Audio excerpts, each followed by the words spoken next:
What's up, buddy? Not much, man. How are you? Doing well. Oh, good.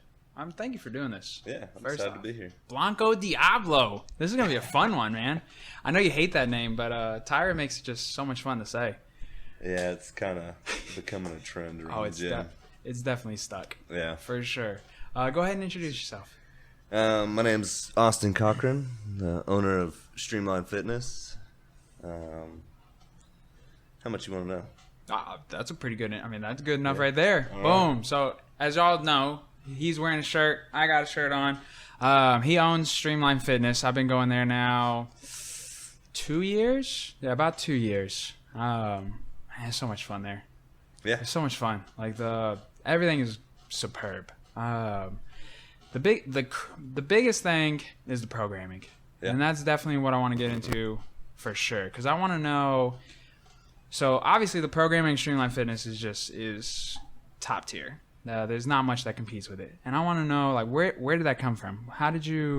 Where'd you is it from studying, or where'd you start to get this programming ideas from? I mean, I appreciate you saying that. It's an accumulation of things. It's from studies. It's from constant or continued education. Like way back to the beginning, where my training all kind of started was in the classic World's Gym, which has now become Gold's Gym. Yeah. Like bodybuilding. And no matter what I've done with the programming, it's always kind of come back to that foundation. And it's important in that bodybuilding principle that quality is always the reigning key factor. It's like, that's your goal. Quality of movement. If you're trying to get higher performance, if you're trying to build muscle mass, if you're just trying to get stronger, like there's nothing, you got to be quality and you got to be precise in your movement. So that's always been kind of the building block for programming, even going into CrossFit. CrossFit has that bad rap of injury or overtraining, and I mean it's there because it's a sport anyone can do. Sure. And when people that grow up playing sports and they grow up playing multiple sports start getting confined to one thing, they typically overdo that thing. Yeah. So that's full sin, full investment. They're going to do that all day, every day until they die. So then it becomes a little bit of a backpedal for some of these people and be like, okay, like you got your kipping pull-ups, you've done your muscle-ups, or maybe you're not quite there. Let's take a step back and really focus on how you're moving. Allow your body, allow your brain to connect the dots with your body and how these joints work together, how these levers work together. So that's kind of been the foundation always of how I've programmed. And it's just, again, back to the overtraining is you're either overtraining or you're under recovering. It's not to say you do one or the other. You're typically doing both. And if you can't spread out or have a couple rest days in between all these pushing movements, you're going to blow your shoulders out. Yeah. If you're pulling every day, your back's just going to be like, I'm done. I need a break. Yeah. And it's just like, At some point, it's gonna break down. Yeah. Like you can't. There's only so much you can do. right, it's just like the normal person that's burning the candle at both ends. It doesn't even have to be physical. It could just be mental or emotional, and they end up getting sick, or they're just shutting down to where they're just gonna lay in bed all day because like they just need a restart and they gotta hit the reset button. Yeah. So, I mean, training is kind of the same way in the sense of you kind of got supply and demand. If you're demanding more than you're supplying, you're going to get kickback. Yeah. And I would say that's one thing you've always been really good at least since I've been going there. Always technique in the movement, making sure proper form, but also helping us with certain exercises that build up common weaknesses that lead to an injury. Yeah. So not so much like, for instance, like a shoulder impingement. Like when right there in the inside of the shoulder starts to hurt, pretty common. And you've been always very good at helping, like finding out what's hurting and then helping someone strengthen those muscles around there that support that in order to rehab that injury, but also to avoid that going further. Yeah. And that's something that I definitely enjoy, because being someone who definitely is always something's like, it's always something. It's always a little something. And, well, you're still doing multiple sports too. Yeah. And you're doing yeah. High contact, a combat sport. Yeah. Like, not only are you applying external forces and external loads on your body, someone else is applying external forces on your body. I got home. So that's how well you can buffer that too. I got home last night from sparring, and I'm sitting there and I'm about to get in the shower, and I'm like, oh my God, I hurt so bad. And I just start laughing to myself, because I'm like, why is this so much fun? Like, I don't enjoy anything more than doing that. And like, I'm getting into the shower and I'm like, oh my God, my forearms hurt because I got kicked in them. Ribs hurt. I'm all bruised up on the core from just taking body shots. And I just start laughing to myself. I'm like, this is so silly. Yeah, it's the same way with people that like to go in and do the intense exercise. Yeah, yep. All the same. Yep. Is, they're a glutton for punishment. They like the pain. They like to feel that abuse, because it helps them feel also like they're accomplishing something. Yeah, they're going through that struggle. They're making sacrifices. They're building on themselves. Mm-hmm. And I don't think you'll ever meet anybody that's like, yeah, I've had the easiest life in the world and I got to the top, no problem. Yeah. Like, I didn't have to climb the mountain. I just took the helicopter. Yeah, that doesn't happen very often. No. And I don't, even if it does, like, you're inherited all the money in the world, and you know, maybe you did your 4 years of college, but that's about it. Like, I don't think there's too many people that want to brag about that. Yeah. Maybe they might. There might be somebody, one or two. There's always outliers. I get, yeah. So I guess reality TV would tell us something different. Right. There's always somebody. There's always those 1 or 2%. So you do a multitude of things. Let's talk about what the gym offers. Mm-hmm. You do a multitude of things. So you program for us for bodybuilding, mm-hmm. but then you also do the CrossFit programming. What are kind of the different options that if someone's looking for a new gym to go to, what does your gym offer? So the way we've set it up is to have an important onboarding process to make them feel welcomed as soon as they come in the door. Because it's an intimidating thing. Sure. If the only connection they have to CrossFit is what they've seen on the CrossFit Games, it's like... Yeah. And I hear it from so many people, well, from the third party, because it's always the friend that's trying to get their friend mm-hmm. in the door. And like, oh, I need to get in shape first. I'm like, that's the whole reason you come to the gym. We help you do that. Yeah. Like, I'm not going to put a 315-pound bar in front of you until you start deadlifting. Man, but they think that... It's true, though. Because I've been trying to get... Shout out to Caitlin, my realtor. She's going to watch this. She's going to know. Because I've been trying to get her to come now for over a year. So she's been doing Gold's Fit. She was doing Gold's Fit when I was there initially. Yeah, yeah. And Gold's Fit can only take you so far if you have bigger fitness goals. Like, right. There's a peak. There's a ceiling at Gold's Fit. It's a great entry level, but you only have kettlebell movements, and it only gets so hard. There gets to a point where you're always finishing number one, and it's just like, okay, need something more. And that's when I came to Streamline. And she's been putting it off because she thinks exactly that. She just thinks she's not in good enough shape to come work out with us.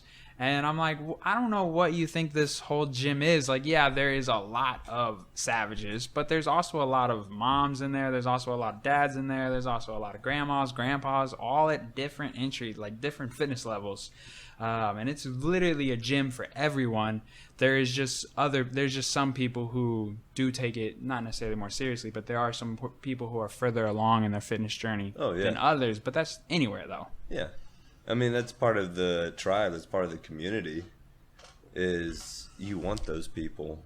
You want those people on those far ends of the spectrum, because that's what holds everything in. That's that kind of balance it brings to everything. Is, you know, I'm really fast. I need to go work with the strong people.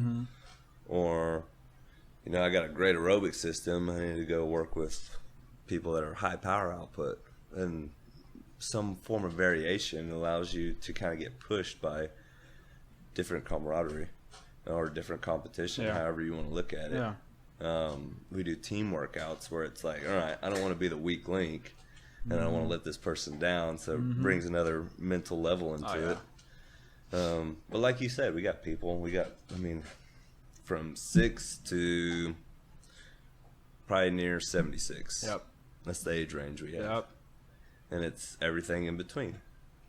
All different occupations, hobbies, or you got a kickball league we're going to get into in July. That's exciting. Yeah. I'm mad at work. There's a lot of people I know. That. I'm mad at work weekends. I would love that. Yeah. I would love that. So that'll be fun. I mean, we got, I think, our 9:30 class today. I think it was pretty much all moms. But they all have different variations of fitness levels. You got like Kelly and Candace, who savages probably emasculate a few men that walk in the door. Absolute beasts. That's the whole check your ego at the door. Yep. And then you got some women that are just coming off pregnancy. And they're got a 6-month-old at home or at daycare, and they're coming to get back into their routine, and this is their time for themselves. Or you got stay-at-home moms that are just so overly stressed taking care of a bunch of little kids all day that, like, that's their hour to where they can just decompress. Absolutely, that's their escape. Yeah. So the community is fantastic. I mean, there's always somebody in there to push you to be better. Like you said, with the partner workouts, those are always the best. Always so much fun. You don't want to let anybody down in there, and it's always a competition. We're all trying to beat each other. Yeah. So it's always fun. And then, so the community, obviously, the gym offers a wonderful community. We're always doing something. Like, there's always community workouts on the weekend that are free to everybody. We're doing competitions pretty regularly, I would say, and then try to do them every quarter. Yeah, at least I would say probably 3-4 times a year. We got Murph coming tomorrow. Yep. And then we got another small group doing it on Monday, and then we have Power Hour coming up that we've partnered with Trinity Comps, and we're a host gym for them. We do that the following weekend, and I like those a lot too. Not only for the competition, but because it allows us to pull other local businesses in, like Doc Megan with Apex Sports Medicine, Alita's, which is the food truck right out the back. So good. We're gonna be bringing in food boxes for us. Nice. Los Altos Coffee with Mike and his business partner Hector. We're gonna bring coffee in the morning. So it allows that community and that outer bubble to thrive too. And I think that's really important with the connection, especially like this last year we've had, when there's been so much isolation, so much separation between people. Like it's hard to understand how important or how valuable that connection is with other people until you've now experienced that isolation or separation from your community. And I think silver lining of it all is that's kind of been the expansion of the gym now, is that we're thriving beyond what happened before COVID. Yeah.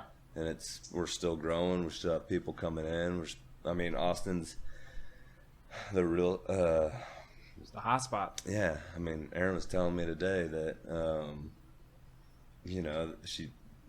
the meeting she sat on was, this is just the beginning. This is probably going to be the next 5 to 7 years. Yeah.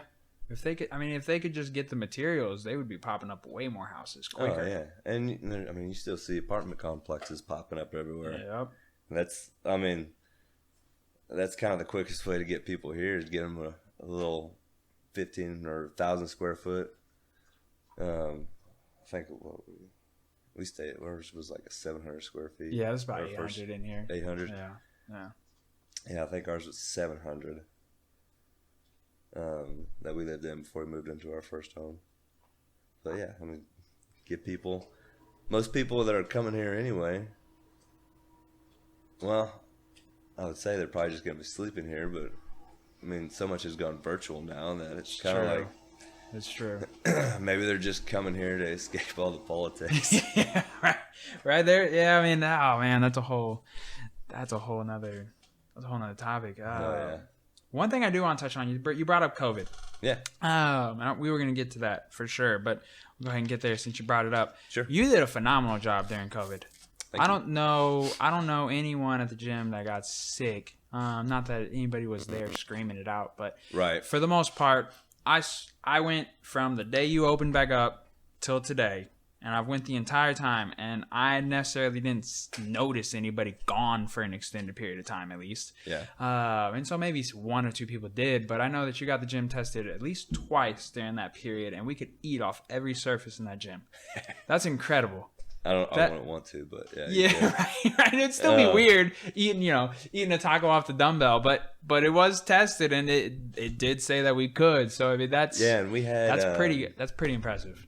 That's a company we've been using for a while before COVID was even on a radar.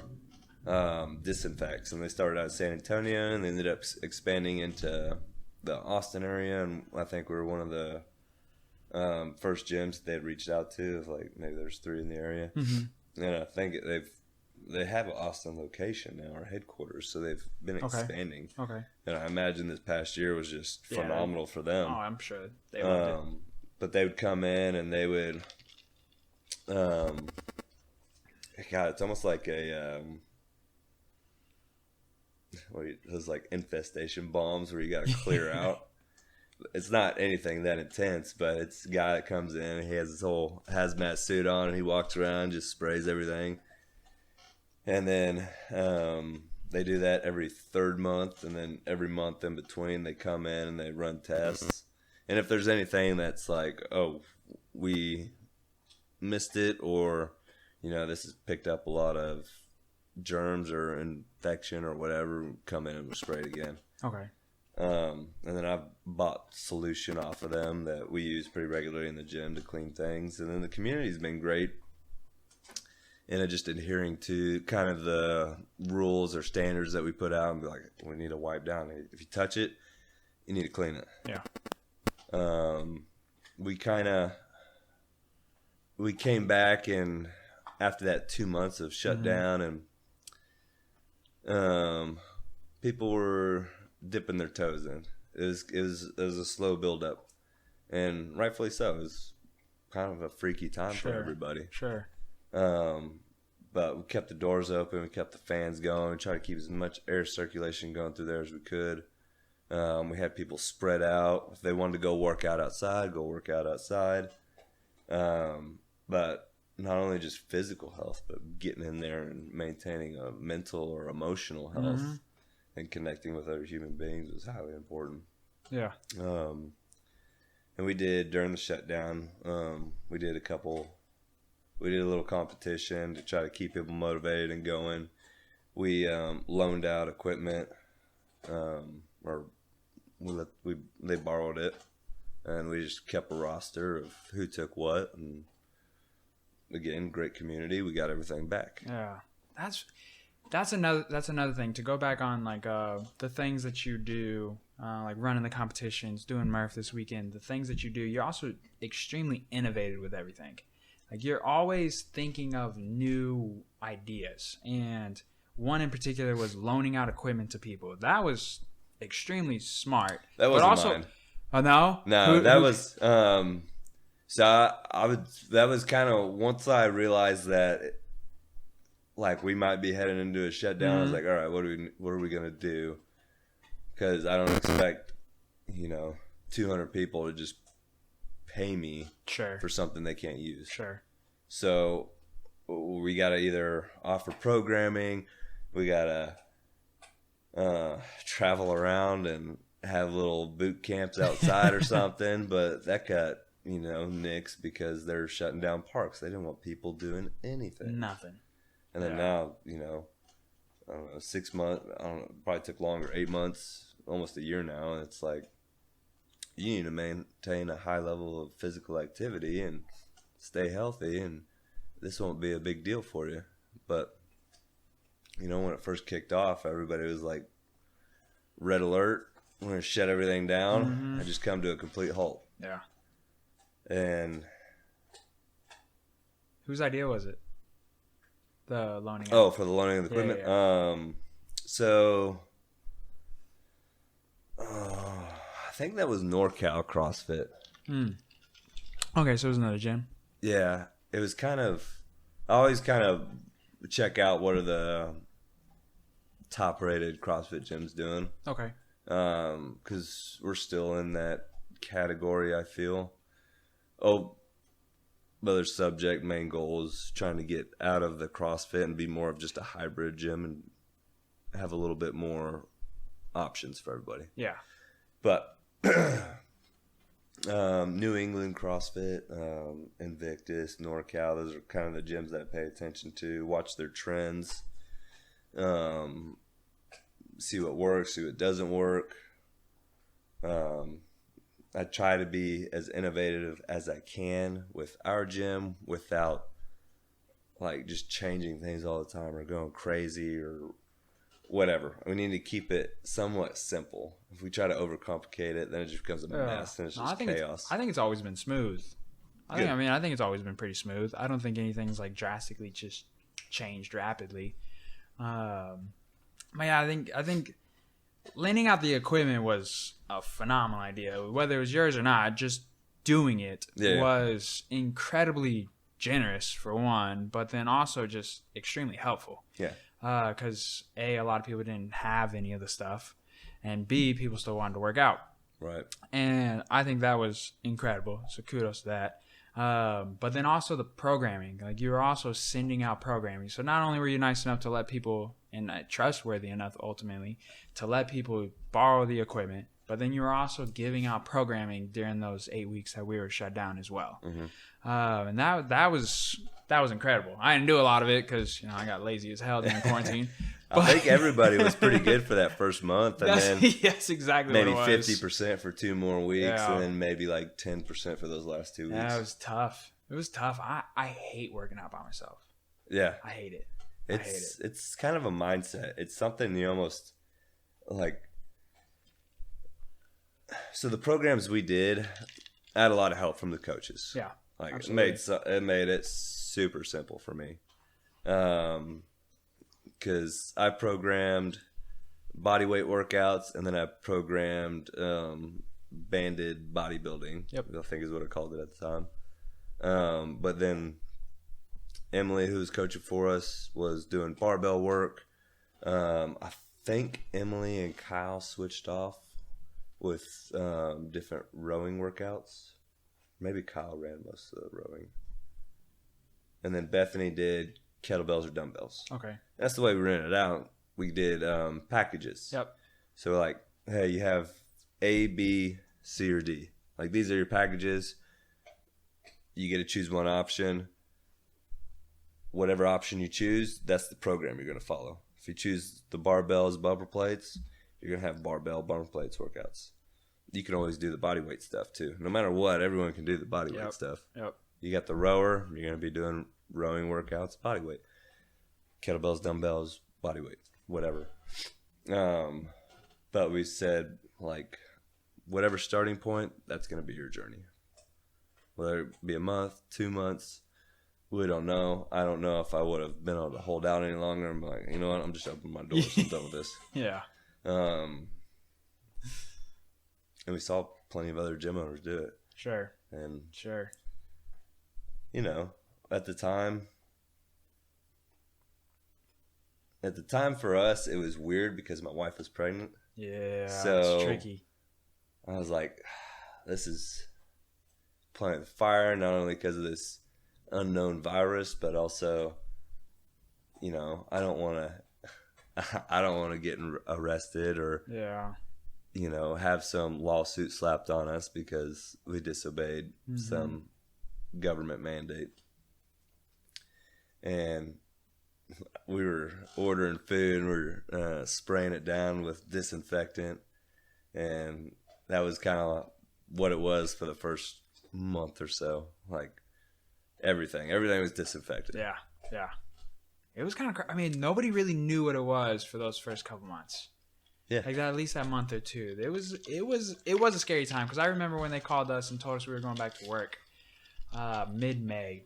I think right before you got to reopen. And they told us we were going back to work, and everyone was like, what? We're going back to work already? Like, nobody knew what was going on. And then I'm fortunate enough to have a job that let me go back to work. And I'm also fortunate enough to be in an industry that benefited significantly from this. I mean, we all wrote so much more business last year than we ever have before. It was just so busy, and it's still carrying over to this year.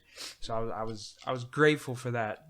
Grateful to have a job, and then grateful also to benefit from it. But yeah, it was a tricky time because you had a wife who's pregnant. You also don't want to disobey any government mandates and risk getting in serious trouble. But then on the flip side, you still got to make money though. You still have to. You have a pregnant wife. Yes, you don't want her to get sick. You don't want to get sick. You don't want to get her sick. But you also have to make money to support that and everything that y'all need, and the bills, and that's a whole. There's a lot going on there. It's tricky because you're trying to do the right thing, but then you also got to support your family at the same time, and you're being told that you can't go to work or you can't open your doors for us to come and to pay you. And it's a real weird dichotomy there. It was very eventful first child. Yeah. So that all happening, it's not like,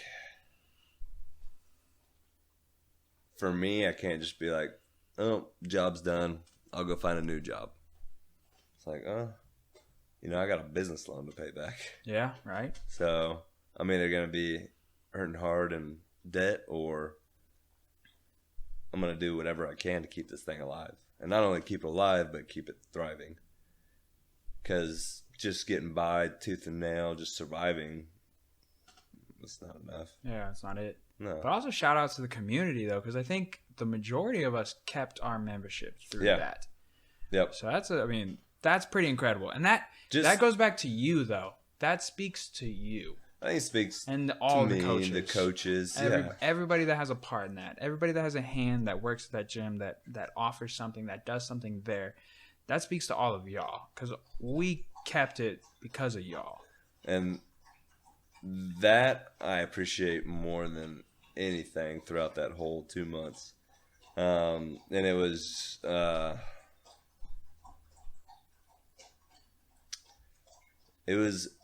very comforting, but also took a large She's thirsty back there. Oh, she is going to town. Sorry guys, Arya was going to town on the water bowl over there. Couldn't concentrate. But yeah, I mean, that was a huge weight off my chest, just to hear people come out and then say that, to verbalize it and be like, hey, as long as I got a job, I'm going to keep paying you, because I don't care how long this takes. At that point, it's so much more than just a gym, or just so much more than a place for people to work out. Like, it is the definition of community. Absolutely. In a place where people connect, and they just build off of each other. And they encourage each other, they motivate each other, and it's just nonstop. It's this battery that powers itself. 100%. Because I mean, it is so much more than a gym for multiple reasons. I mean, this is episode 15 of the podcast. I think half of the guests have either trained at Streamline or train at Streamline, still do. Yeah. Or have competed there or know of the gym. I mean, that's half the people already. And there's still a lot more people on the schedule who go to the gym. Yeah. And so that speaks to that. And then all of us hang out outside of the gym. And then also there's people from the gym that I talk about investing with. There's people that we talk about crypto, stocks, real estate. I mean, that gym literally has everything. Mm-hmm. Like I could fill up the whole schedule just from that gym. The whole schedule of the podcast just from the gym. I mean, just like there's so many people, and everybody has an interesting story. And I think that's kind of the whole great thing of this is just getting stories out. And it helps people understand that, you know, they're not alone in some of their struggles, and that there's sympathy out there. There's people that are going through what they're going through. There's people that are dreaming along the same dreams that they have. They're moving together. They're not going anywhere alone. And that's empowering, I think, for a lot of people. Absolutely. Absolutely. And you were saying, that, to kind of go back a little bit, you were saying that you're focused on kind of getting away from that CrossFit name, just so that the gym could be more than that. Right. What's the goal? Like, what else? And I guess that kind of goes back to my very initial question. Like, what else, other than the great community, what else can this gym offer somebody? So that's kind of the thing was, you know, my whole vision or plan and building the gym and constant progression was what's helping the most amount of people, what's beneficial to the most amount of people. And when I found CrossFit, that was it was like a spark that just ignited. And for me, that was just kind of this boom of, oh my God, I love this. Yeah. I love the training. I love the people. It's definitely addicting. Yeah. I love coming in, people hugging and high-fiving and also trash talking each other. And it's nonstop, and it's like, I'm going to do my best, because if you're going to beat me, you're going to have to beat me at my best. Yep. And that's that constant push back and forth. And it's all about progress. It's all about improvement. And that was kind of the start of it. I was like, oh, I love this. And it's been great. It's great for a lot of people. They love it. But there's some pieces that could be in addition to. And that's kind of the issue I've just been running into over and over again with a lot of training methodologies. I mean, they all share similar principles, but they all have these different methodologies, which are great. Like, again, that's what makes, you know, a community, a state, a country great. There's a lot of different ways to do things. There's not just one way. Absolutely. But the issue happens when that way's stupid. You should be doing my way. Yep. It's like, well, why? They got good results. It's like, why's your way better? It's like, well, now we're just playing a marketing game. There's not any facts. There's no data. There's no evidence behind what you're saying. You're just pointing a finger and trying to dismantle someone else's work. And you don't have enough confidence in your own work to just talk on that. You have to try to step on everyone around you. Yeah, that's always weird. It's like, why do you have to put someone else down in order to promote yourself? Yeah. It's not, that's... And to me, that's almost immediately a sign of you're not confident enough in your own work. Why should I have any confidence in your work? I agree with that. So it's kind of like, and in the beginning, everybody's insecure. Sure. And they start off something. Between my brother, myself, and my dad, we were at each other's throats for probably the first 2 years of the business. Mm-hmm. And it's because we all wanted everything to work perfectly. Yeah. We held each one of each other at a higher standard than we held ourselves. That wasn't right. It wasn't fair on anyone, but it was this constant insecurity of wanting this to work perfectly. And you're slipping up. So you also are like, well, if I'm slipping up, I know they're slipping up. So they need to pick up the slack so I can focus on my slip ups. Sure. And it's like, you just focus on yourself to begin with and then help pull each other along. Yeah. Yeah. Because if you're just constantly kicking each other down, you're not going to go anywhere. Sure. So from that, it's kind of like, okay, we work towards a progression. We keep building on that. What are we doing right? What do we do wrong? All right, whatever we did wrong, we're going to fix that. Whatever we did right, we keep it going. Build, maintain, build, maintain, build, maintain. And it works the same way with exercise. If you want to improve on anything, you build and you maintain. You build and you maintain. It's not just, there's no linear line to improvement. No. It's got a little up and down to it. There's plateaus. As long as the big picture is moving forward, you're doing all right. Sure. But as soon as people see that little drop, it's like the world's on fire. Yeah, it can be discouraging quick. Yeah. Yeah. So it's kind of, in that sense, taking a step back and being able to breathe, being able to roll with those punches, being able to say, you know what, we're better than we were 3 months ago. What happened here? How do we fix it? We're all on the same page. Great, let's apply it. Let's move forward. Oh, yeah. I think I went off topic of your A little original bit. question. A little bit. It's okay, though. That's still good because that applies to anything. Yeah. I think that's still important because that applies to whether the podcast, or whether starting a different kind of business or just doing anything in general. Yes. There's always gonna be some setbacks, and like there's a very common saying that says something along the lines of that most people just give up before they should. Like most things can be successful, they just take a long period of time, but a lot of people just give up during that, somewhere along that way. Yeah. They just give up on it because of what you're saying, because those setbacks can be super discouraging, and you can find yourself just sitting on the couch and be like, damn, I don't think I can do this. And then if you let that get to you, then it will get to you and it'll consume you, and then that's a wrap. Then it's just, you're not going to be able to go any further. Right.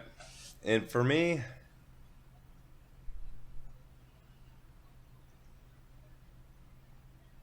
my dad would probably hate me for this, but it never bothered me. Like, I never had any sleepless nights over it, because this is something I've been wanting to do since I was 12 years old. Yeah. Like, I couldn't fail. Yeah. You could have the world against me, and I won't fail, because I'm going to make it work. Yep. I'm going to do whatever I can. And that was some of the things my dad, like, that would almost be the kickoff to we're about to throw down with each other, was I can't sleep because I'm worried about paying back, blah, blah, blah. The whole business thing of it. My younger brother, Eli, who's coaching for us too. He lives in Colorado now, which we probably may have ran him off. He just flew in now. Yeah, he was flying, here. yeah? He was here for his best friend's wedding. Okay. Yeah, I think they're here for a quick trip. I didn't even get to see him. Oh. I honestly didn't even know he was coming in until like the day he flew in, I think. So yeah, he's probably Yeah. Yeah. Okay. he's probably still keeping a little distance. Yeah. But that's that's the thing. Like I said, I've been wanting to do this since I was 12 years old. Have my own gym and run it to the best of my ability. Nothing was gonna stop me. Yeah. I remember you telling me that one of the first weeks I was there, we were doing a personal session, and we were doing some tests, and just in between the rest time, I was like how did you come upon, like how'd you end up owning a gym, or what made you want to open up a gym? And I just remember you saying, I remember going to a gym. Like, I don't know if you were working there or not, but you said something along the lines of, I remember going to a gym and watching him run it, and you said to yourself, I can do it better. I remember you telling me that. That's every gym I've worked at. Yeah, that's fair. That's fair.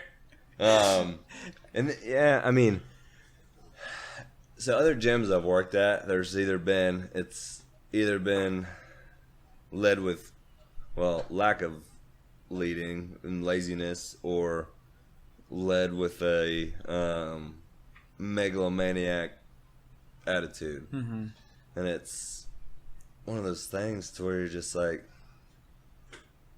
this is where people just want to come and like enjoy themselves and their relationships which they're building here, and then also in a positive atmosphere, because they're working towards their fitness and their health. The people that they're enjoying their time with, they're at the gym, they're probably hanging out with them outside, whether they're having them over for dinner, or they're going out for drinks, or their kids play soccer together, whatever. Like, they still want to be heard, they still want to feel like they're taken care of.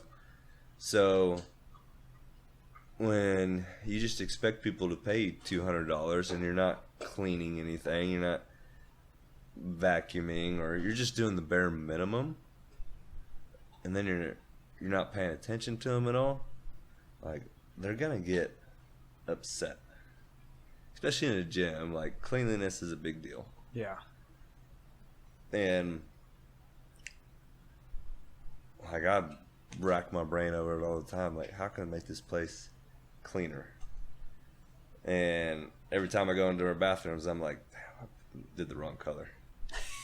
So it just shows every nasty little grime on the floor. Yeah. And it's not like I want this thing to be able to get super dirty without me cleaning it for a long time, but it's like, I just want it to go one day without me having to clean it. And I want to be able to clean it without having to get down there with a scrub brush and just like wax it to get it up. Yeah. But it's just, like, that's part of ownership, is you can be CEO, but if your bathrooms are nasty, it doesn't matter what business you run or own. Like, somewhere down the line, you failed. Sure. Because no matter what, responsibility is always at the top. And that's one thing that I admire. No matter what, it doesn't matter what time I come to the gym. If you're there, you're always doing something. Right. Whether it's like tightening a bolt on one of the rigs, or putting up a new rack, or just the other day you were messing with the barbells. You're always doing something, and I admire that. Like, you're never not doing something, and it's impressive. Like, I mean, you're just constantly working, and then you still find the time to work out. You have a wife, you have a kid, and you still enjoy your leisures. We talk Marvel, we talk DC. You still enjoy you're like one of those people where you sit down and you're like, where the fuck does he have all this time? Like, you're up at 4 a.m. Because I'm up at 4 a.m. Yeah, that's what it is. Got an extra 4 hours on everybody. That's true. No, when you get up at 4 a.m. and all your errands are done by 9 a.m., there's something pretty. It sucks because you want to go out and buy something or go somewhere, but everything's still closed. Nothing's open yet. It's like, I've been awake for 4 hours already, and the rest of the world is still asleep. Right. But I've been trying to buy things to stick in the kids' room to keep them more entertained. And for like the last week, I was looking at like going to Dick's or Academy or one of these other places, and when I was trying to stop at a supplement shop or whatever, and it's like, oh, it doesn't open till 10 or it doesn't open till noon. Or Yeah. I'm like, what the hell? And then, you know, with the unemployment issue that's been going on, I get it. Like, if you got to pay people more money, you can't pay to have people there all day. Sure. So you got to shorten the hours. Sure.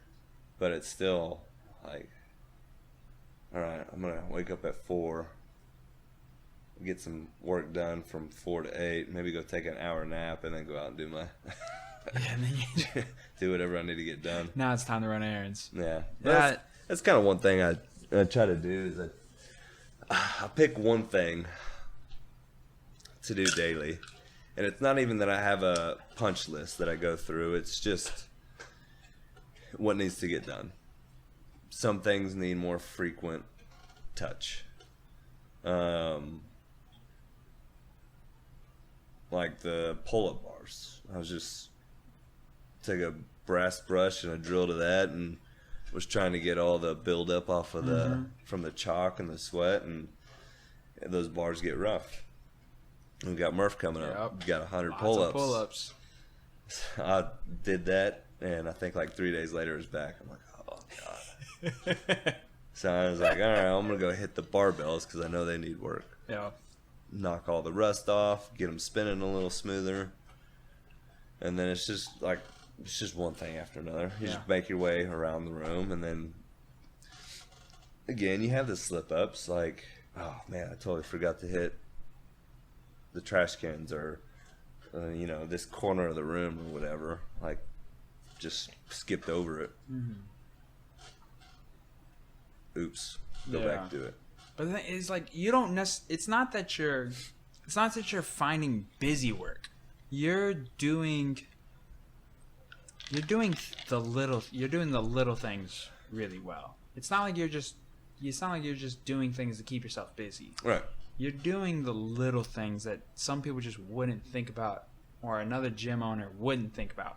Like you said, messing with the barbells, getting the rest off so they spin better. That makes a big difference when you're doing power cleans, snatches, things of that nature. And because when we were doing that barbell ladder, there was one barbell that didn't spin at all. Yeah. And when you go to do the power clean, it was extremely weird. Yeah. And so those are the little things that make going to that gym so much better. It's those little things. They're constantly tightening the rig so that they're not wobbling when you're trying to do butterfly pull-ups or whatever it is. And it's just always very motivating to come in there to see you doing all those things and then crush the workout. Like crush your workout. Like, you know, you're doing all these things. It would be very easy for you to just be like, I don't feel like working out today. Yeah. And that's kind of what I kind of want to get to you. So we talked about the business, but I want to talk about you. You're a savage. And I think I don't think we could do this episode without addressing the dark horse for anybody who's listened to any of the other episodes. Obviously, you're an intense, intimidating person, right? I think we have to address it, right? So I don't know what it is. It's just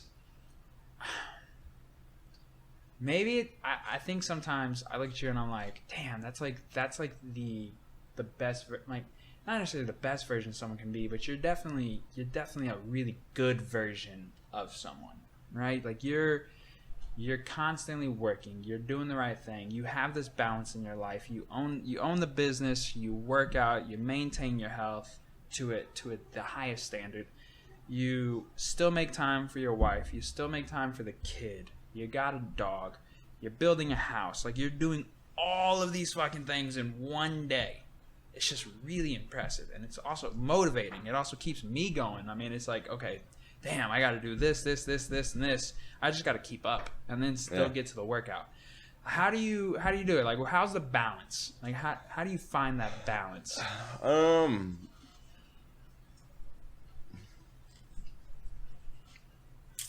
Where to start? To me, practice what you preach is always important. Okay. I think probably more so in the health and fitness industry than anywhere else. Obviously, if your financial broker is broke, you probably shouldn't hire them. Yeah. But, you know, if I'm trying to give somebody advice on their diet and I'm well overweight, or I'm eating a bag of Cheetos while I'm telling you this, it's going to be hard to take that person serious. Sure. So that's the whole thing of, like, when I said my brother and my dad and I were at each other's necks, holding each other to this impossible standard. I've learned to focus that standard on myself. Is it an impossible standard? Yeah, probably. Considering I fail it every day. That's okay. I'm okay with that. But at least I tried for it. I wouldn't be able to live with it, or I wouldn't be satisfied if I didn't try for it. And that's the whole I went blank on his name. I'm gonna get so much shit in this too. Oh. I know it's close. That's the important part. We may not land, or we may not achieve perfection, but we'll land among excellence. And that's, like, before I heard that, that was something that was preached to us in the Marine Corps, was you're not worth perfection, but you will strive for it with every being in your body, every day. I found it so funny the first time I heard it. And then it was, like, motivating to me. Every morning I woke up and that was, like, the first thought in my head. Like, you're not worth perfection, but no matter what, with every being in your body, you're going to strive for it. I like that. So that's something that was important to me. My older brother, was a Marine. Is a Marine. He's retired. He's medically retired. He's lives in North Carolina. He's got 3 boys and married. Has a great life now. But he was full 100% hardcore Marine. And one of the biggest things I remember hearing him say is, I'm not going to ask any of my Marines to do something that I haven't done or I'm not about to do with them. It's not even about I'm willing to do it. It's I've already done it, or I'm about to do it with you. I'm going to lead you into it. So that's important to me. And there's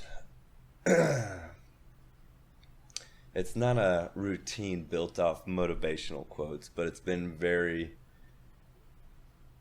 important phrases that have been from very important people in my life that I've kind of just accumulated. Mm-hmm. It's like the building blocks. Yeah. And we are, all of us, the accumulation of experience. The first second of coming out of the womb until this moment right now. Yeah.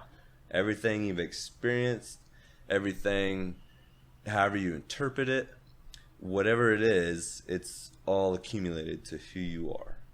And the biggest thing is, your filter. Like, how do you view this? Is it an inconvenience or an opportunity?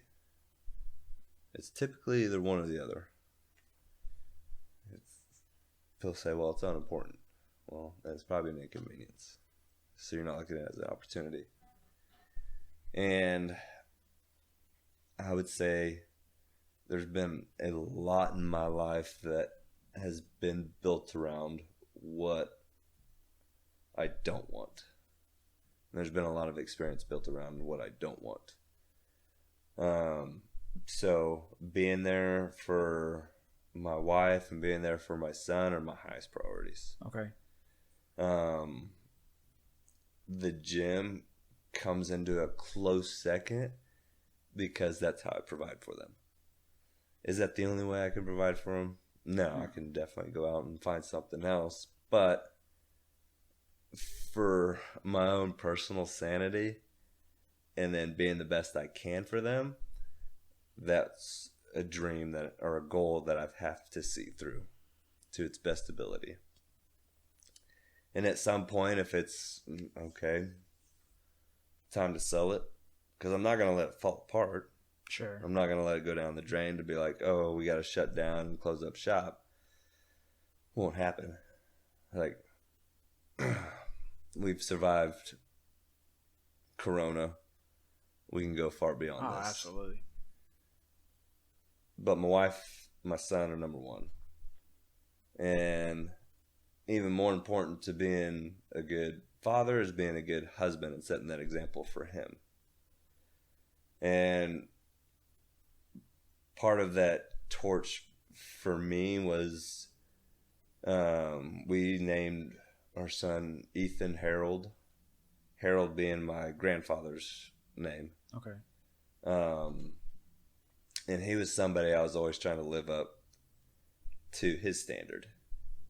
So that's kind of been, it's, it might be selfish, but it's for me, like, this is so important for me to keep motivation and to keep this high value going of, I'm trying to live up to my grandfather's standard. And then for me now, I'm trying to set the standard for my son. Like, this is what I want him striving for. I don't care if he works out. I don't care what he really does in his life, as long as it's something good and it's not hurting anyone. But to me, it's more important that he does it to the best of his ability. And my grandfather he's somebody that was hilarious and always had words of wisdom to share. And sometimes those two mixed and you had no idea if he was messing with you or not, because he never, like, I hardly ever remember him laughing. He would just stare at you. Like, he would tell you the funniest thing in the world and just stare at you. And you're sitting there trying not to grin. You're just like biting your lip because you don't know if you're supposed to laugh or not. And that's somebody I admire. That's somebody I wanted to be like. He had a story that you would want to see turned into a movie. Like, the things he had done was just phenomenal. It's like, if I could live a fraction of your life, I would be happy. He's the same thing. Started off in the military, was his own business owner by the time he was done. Okay. What kind of business are you on? So he owned Ducks Unlimited, which they did plastic welds, or not welds, moldings, plastic moldings. Okay. And they did everything. He's happy to do lures because he went fishing all the time. So they did a ton of lures. But he's somebody too that taught me how to fish, taught me how to shoot, taught me kind of the importance and the safeties of those things, and was a tremendous guide for me growing up. And then that is now a high priority for me to be for my son. Okay. And for him to have that his life. To be that, give him something to strive for. Yeah. Yeah. And what's even most important to me is communication. Communication is always a big thing with everybody. But being able to say, you don't have to be a shadow. You don't have to follow my footsteps. I just want you to enjoy your life and do your best. don't get stuck anywhere. Don't get, lost in this cloud of shame or anything. But keep striving forward, whatever you do. Be the best you can at whatever you do. If you want to pick up trash, or, you want to flip patties, you want to sell homes, you want to own your multi-billion-dollar business and create something that runs Amazon into the ground, great. Be the best at it. Do whatever you can and be the best at it. Kind of stole my next question. Kind of answered it right there. What's that was that? going to be my next question. Well, that was going to be a question, right? Something that I asked the last guest too. He's a new father. And this kind of the same question, and you kind of answered it. I was going to ask, like, what is it that no matter what, you want to make sure that you instill in your son? And yeah. That's probably up there with knowing that, I'll always be there. And that's going to be my goal. I want to be at all your games. I want to be at your graduation. I want to be there for your highs, your lows, whatever you need. I got your back. Oh, yeah. That's good. So definitely to be there, but to be there for him, and then also to just express that no matter what it is that you want to do, doesn't matter what it is, just be the best at it. Yeah. To be the best, to give it your all. Yeah. Absolutely. And that's the whole thing with, I said I don't want to get lost in shame, because having trust too. That's one thing that was important for me with my mom, is I could tell her anything. Like if I really just messed up, I know I could go tell her. And it's not like she was going to save me, but at least I could get it off my chest, and I'd be like, just want you to know I really messed up here. Yeah. Yeah. And she could either give me some advice or in some way help me, or just say, you know what, I appreciate you telling me.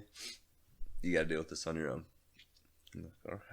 Yeah. No, it's good though. It's good to have that person that you can tell them. Yeah. And especially when it is your parents. It's important to have that open communication. It's really like you see that a lot. You see that with like overly sheltered children, or you see that with other types of parents where they're just either terrified of them or terrified to tell them anything. Yeah. And that's just never a good thing. Like nothing good comes from that. And I guess that's another question. So like, how do you plan on instilling these things? So those two things, always being there. I guess that would be doing it. That'd be on you, you showing up. But then what's the plan in order to help him become the best version of himself, to be the best version of himself, and find that balance? Because there's got to be that. There's going to be times where you have to be disciplinary, but there's also times where you have to be empathetic. Right. And finding that balance is real. I think is a struggle for a lot of people. I think they're very much one or the other. They're too empathetic or too sympathetic, or they're way too disciplinary, and you just push the kid away completely. Yeah, absolutely. I'd be lying if I said I have a plan. Yeah, fair enough. There's plenty of people always willing to offer advice, and you want to look at them and be like, your kid's a turd. Or your kid's like, they don't do anything. They sit in the room and read books all day.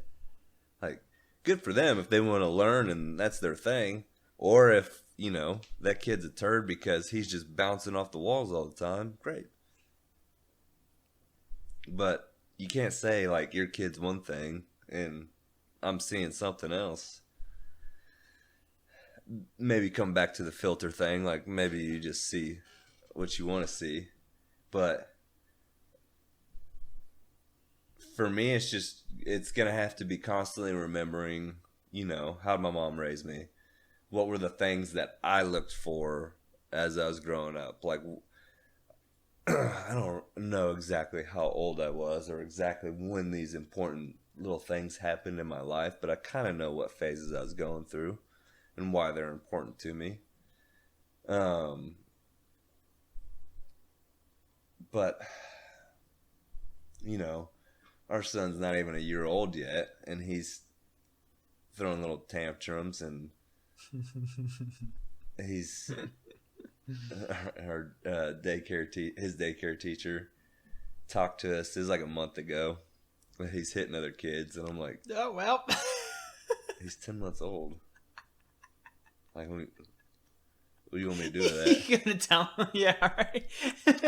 And she's like, I had a talk with him. I'm like, okay. all right. I was like, I get what you're saying. Like, yeah, sure. It's not something that's just gonna be like, all right, but it's fixed. It is kind of funny though when you think about it. Yeah. She's sitting down having a conversation with a 10-month-old. Yeah, it's like I've been telling him to crawl for the last 4 months, but he's not going anywhere. But it's one of those things too, where like he throws these tantrums, or he's hitting other kids, or you know, when my wife is nursing him, he'll hit her in the face, or he's just got energy and he's got emotions and he doesn't know how to express them. Yeah. So on the empathetic side, we're like, okay, I'm gonna be patient here, but on the disciplinary side, we gotta grab his hand, we gotta tell him nice, or redirect and say, you know, be gentle. And it's like, I don't know, does it work after 20 tries, 100 tries, 500 tries? Like, when do I know that this isn't working? Yeah. But that's probably for me going to be the most important part, is remembering like what influenced me, what motivated me, what got me off my ass and doing the things that were important but also beneficial to me. Yeah. Because playing video games at 13 years old was important, but Sure. it may not have been the most beneficial thing at the time. You know, high school, going to class, that probably would have benefited me a lot more. I still passed with. You seem like you're still doing okay. Yeah, I mean, I have more of a respect for learning in, you know, the last 5 years than I think I've ever had in my life. And every time I go do a workshop or a class or a seminar, anything, doesn't even have to be fitness related. A lot of stuff I try to do now is more character related, or public speaking related, or something along the lines of psychology or sociology. And what part of that interests you? Learning how to connect with people. Okay. I think it's you know, if you're just having a conversation with a friend, it's totally different. Yeah. If you're trying to break down why somebody's hurting themselves or punishing themselves through their diet or through their training, and you're trying to help them understand or break this bad cycle so that they can actually make improvements on themselves, that's a different beast. Sorry, go ahead. No, go ahead. I was segueing into something else. I was gonna say, how do you stop yourself from getting frustrated with other people? Like, how do you personally stop yourself from holding other people to the same standard that you hold yourself? Because I feel like that's something that I struggle with a lot. I had this talk the other night with one of the other coaches.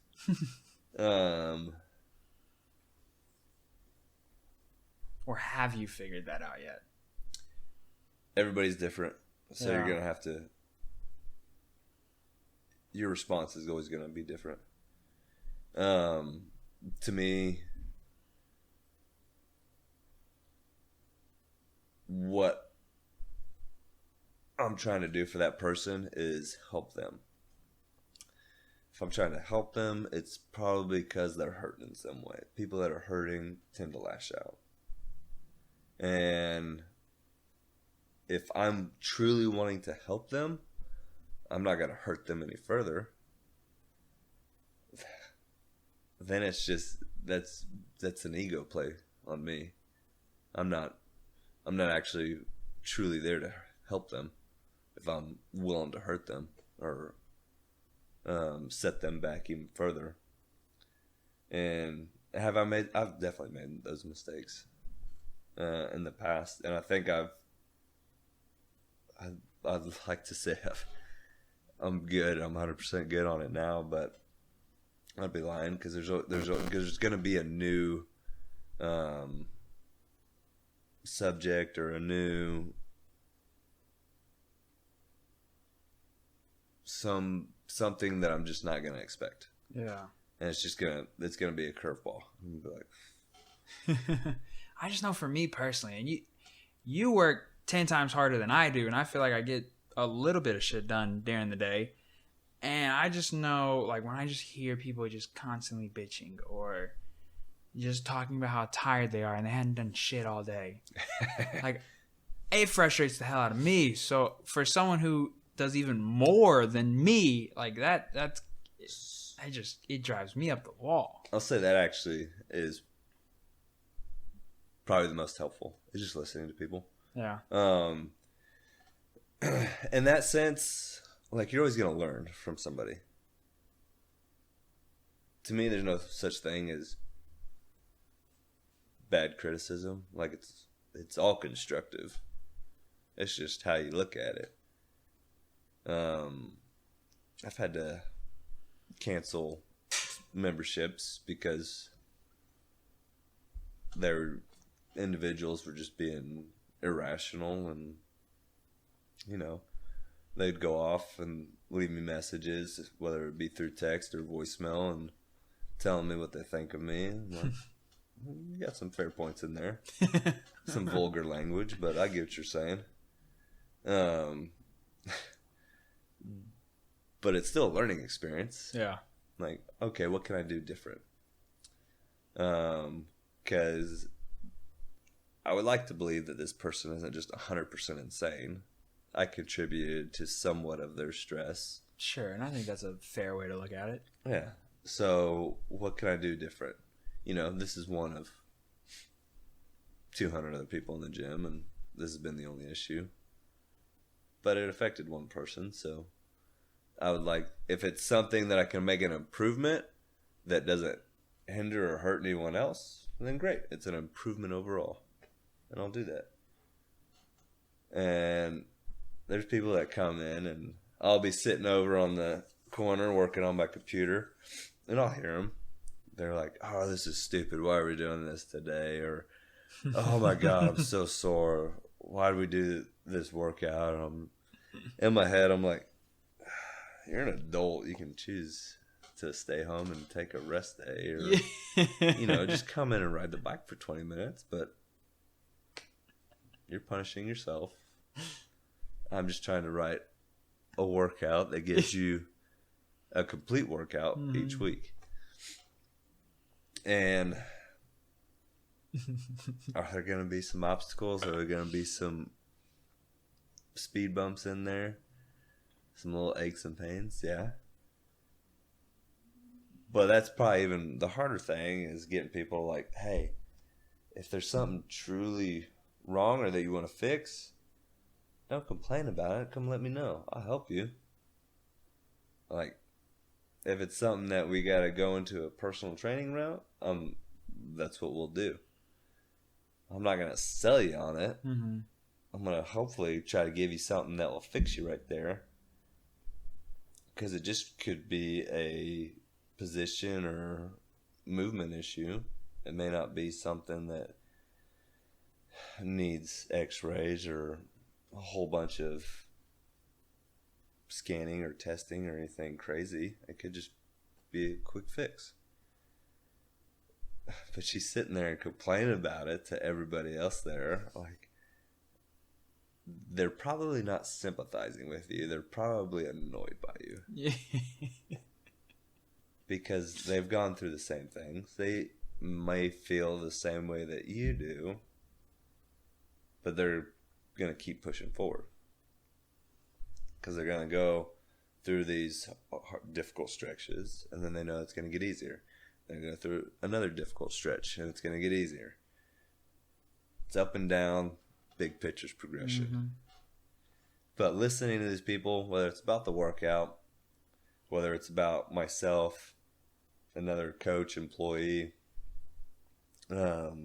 stuff going on outside of their life, I'm just always listening because I'm always trying to learn about the people. If I learn about the people, I'll know better on how I can guide them and how I can help them. I can definitely understand that. But if I'm just blocking it out, if I just see it as an inconvenience, this person's complaining and whining and crying and God, they're annoying, it doesn't help me. Yeah, it doesn't do you any good. It doesn't help me, it doesn't help them, it doesn't help anybody. Sure. That makes sense. No, I can definitely understand that because I'm very much a listener. I mean, obviously, this is what I do.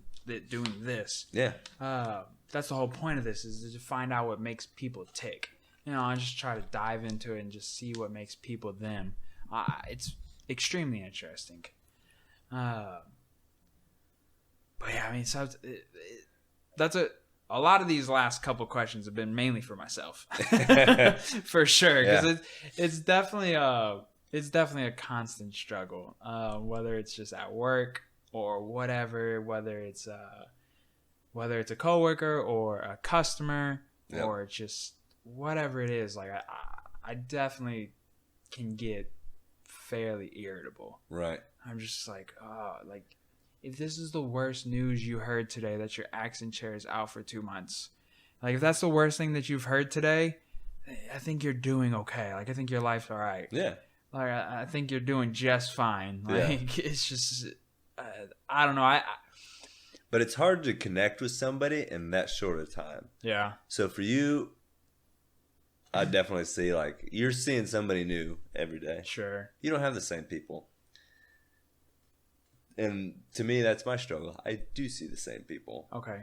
I see the same people going through the same mistakes over and over. And I want to help them. Yeah. But it requires a very gentle touch. Yeah. You see new people every day, and you have a very short time to connect with them, and it's hard to sympathize in that short amount of time. And it's even hard to, tell them that in a more soothing or comforting way. Like, hey, this is pretty awesome that this is the worst thing you have going on in your life. Yeah, right. Like, you should be proud. Yeah.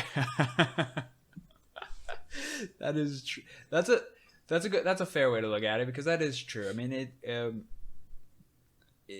it's a much shorter interaction. But yeah, it's just sometimes just so crazy. It's like some of the things that people choose to let bother them. Yeah. Whether it's like as simple as just road rage or whatever it is, any little thing that you choose to throw you off your path that day. Yeah. It's like, just don't let those things bother you. But it's easier to let those things bother you, just like it's easier to not do anything. Yeah. Like I think we're all fairly inherently lazy to an extent. Like, it's pretty fun to just sit on the couch and watch a movie. Oh yeah. It's pretty enjoyable. Netflix is doing great right now. Yeah, Netflix is killing it. Marvel's killing it. I mean, we're about to be blessed in the next couple of months. Yeah. We got 9 projects. Loki's 2 weeks from now. Yeah. Is it 2 weeks? I think so. Yeah, June 9th, I think. That's what I'm looking forward to. Oh, I'm so excited. I know. I'm so excited. Speaking of which, you see the Eternals trailer? I did. Oh, I can't wait. It's interesting. It looks you look at it and you're like, this isn't a Marvel movie. It looks so good. Yeah. Yes, it looks like it's just shot just beautifully. And we were talking about that too as well. I have a bunch of comic book friends that I work with, and we were talking about that. It's like they get kind of lazy from that aspect, in a sense of they don't really film oftentimes in real locations. Mm-hmm. They get kind of lazy in that sense, and they do a lot of CGI, a lot of green screen, and it still looks fantastic. They have a great special effects team, but this one's different. they filmed at those locations. You can tell it looks so much better than any Marvel film we've ever seen just from the trailer. And it's also a fascinating concept. I'm so intrigued by this particular movie because it almost seems kind of real in a sense, from the standpoint of these creatures or these things or these aliens or a higher technological force that has been living amongst us that nobody knew about. They never show themselves, but they slowly propel humanity forward. Mm-hmm. And it's a super interesting concept from someone who's super intrigued with like ancient Egypt. Yeah. Because there's just so many phenomenons from that era that we can't explain. And that's what I think of when I think of the Eternals movie. Is I'm like, I think of that era, and I'm like, man, what if there was something, or there is something that's been living amongst us, and just slowly but surely they've just been propelling humanity slowly forward. Mm-hmm. Like for instance, the microwave. Just any influence. Yeah, the microwave is fascinating because we went from millions of years just cooking fire and wood, and then all of a sudden in 1914 the microwave just comes out of nowhere. They were trying to create if I remember correctly, they were trying to create an x-ray machine, and they ended up creating a microwave. And it's just fascinating. It's just weird, that jump. We went from fire, microwave. It was just out of nowhere. It was a huge jump. You would think there'd be something in between, and there really wasn't. And so I don't know. I just find the movie. I just tie it into real world, and I get kind of lost in that whole thing. It's pretty amazing though to see how many, inventions have been brought about by accident. Yeah. Like this wasn't the goal, but this is pretty awesome. And it kind of goes back to that saying of, this isn't perfect, but it's excellent. Yeah. Oh, way to bring it back full circle. Yeah. So, how's your wife handle all this? Like, what role does she play in all this? Like, how? She's a trooper. I honestly cannot ask for a better mother for my son than her. Like, how does she put up with your constant, just like, your constant desire to be better? Because that's not something that a lot of people either A, can put up with, or B, put on themselves. Like, if that makes sense. Well, that always, I think that's where a lot of relationships hurt, or really anything is communication. And misery loves company. Yeah. So it's but how we communicate to each other is important. And, we're both 31 going on 32, and we've been together for 15, 16 years. So half our lives we've been together. We started dating in high school. And we know every single thing about each other. But there's still more to learn. Yeah. So we're not complacent. We always work on improving communication. Even if we've worked on it and we've improved 99% of it, we're still working on 99.1, 99.2. Like, it's going to keep going forward. It doesn't matter how small those jumps or those improvements get, but we're going to keep improving. So, constantly talking to each other, sympathizing with each other, learning to understand each other, and not just respond to each other. That was probably one of the toughest lessons I've had to learn as somebody that's always wanting to fix or come up with a solution. Is she's this is at one of her old job. She'd gotten home and she's like, I just need you to shut the fuck up and listen. Like, I don't need you to talk or tell me how to do anything or tell me how to fix anything. Just shut up and listen to what I'm saying. I'm like, you go talk to the wall, like, but it's like, what are you telling me if I can't help? So well. Why am I gonna do? Like, why do you need to tell me if I can't help you? Why are you telling me? Yeah, I didn't understand it at that moment. Yeah, but it's just her needing to express herself, somebody willing to listen, and then allowing her to also work it out on her own. On her own, yeah. I understand your point of view so well. I get that fully, because it's just like, I always want to give someone that advice or give someone that solution. Yeah. So I get that fully. Yeah. And that's, now that it's been ingrained in my head, I try to take that opportunity a lot more.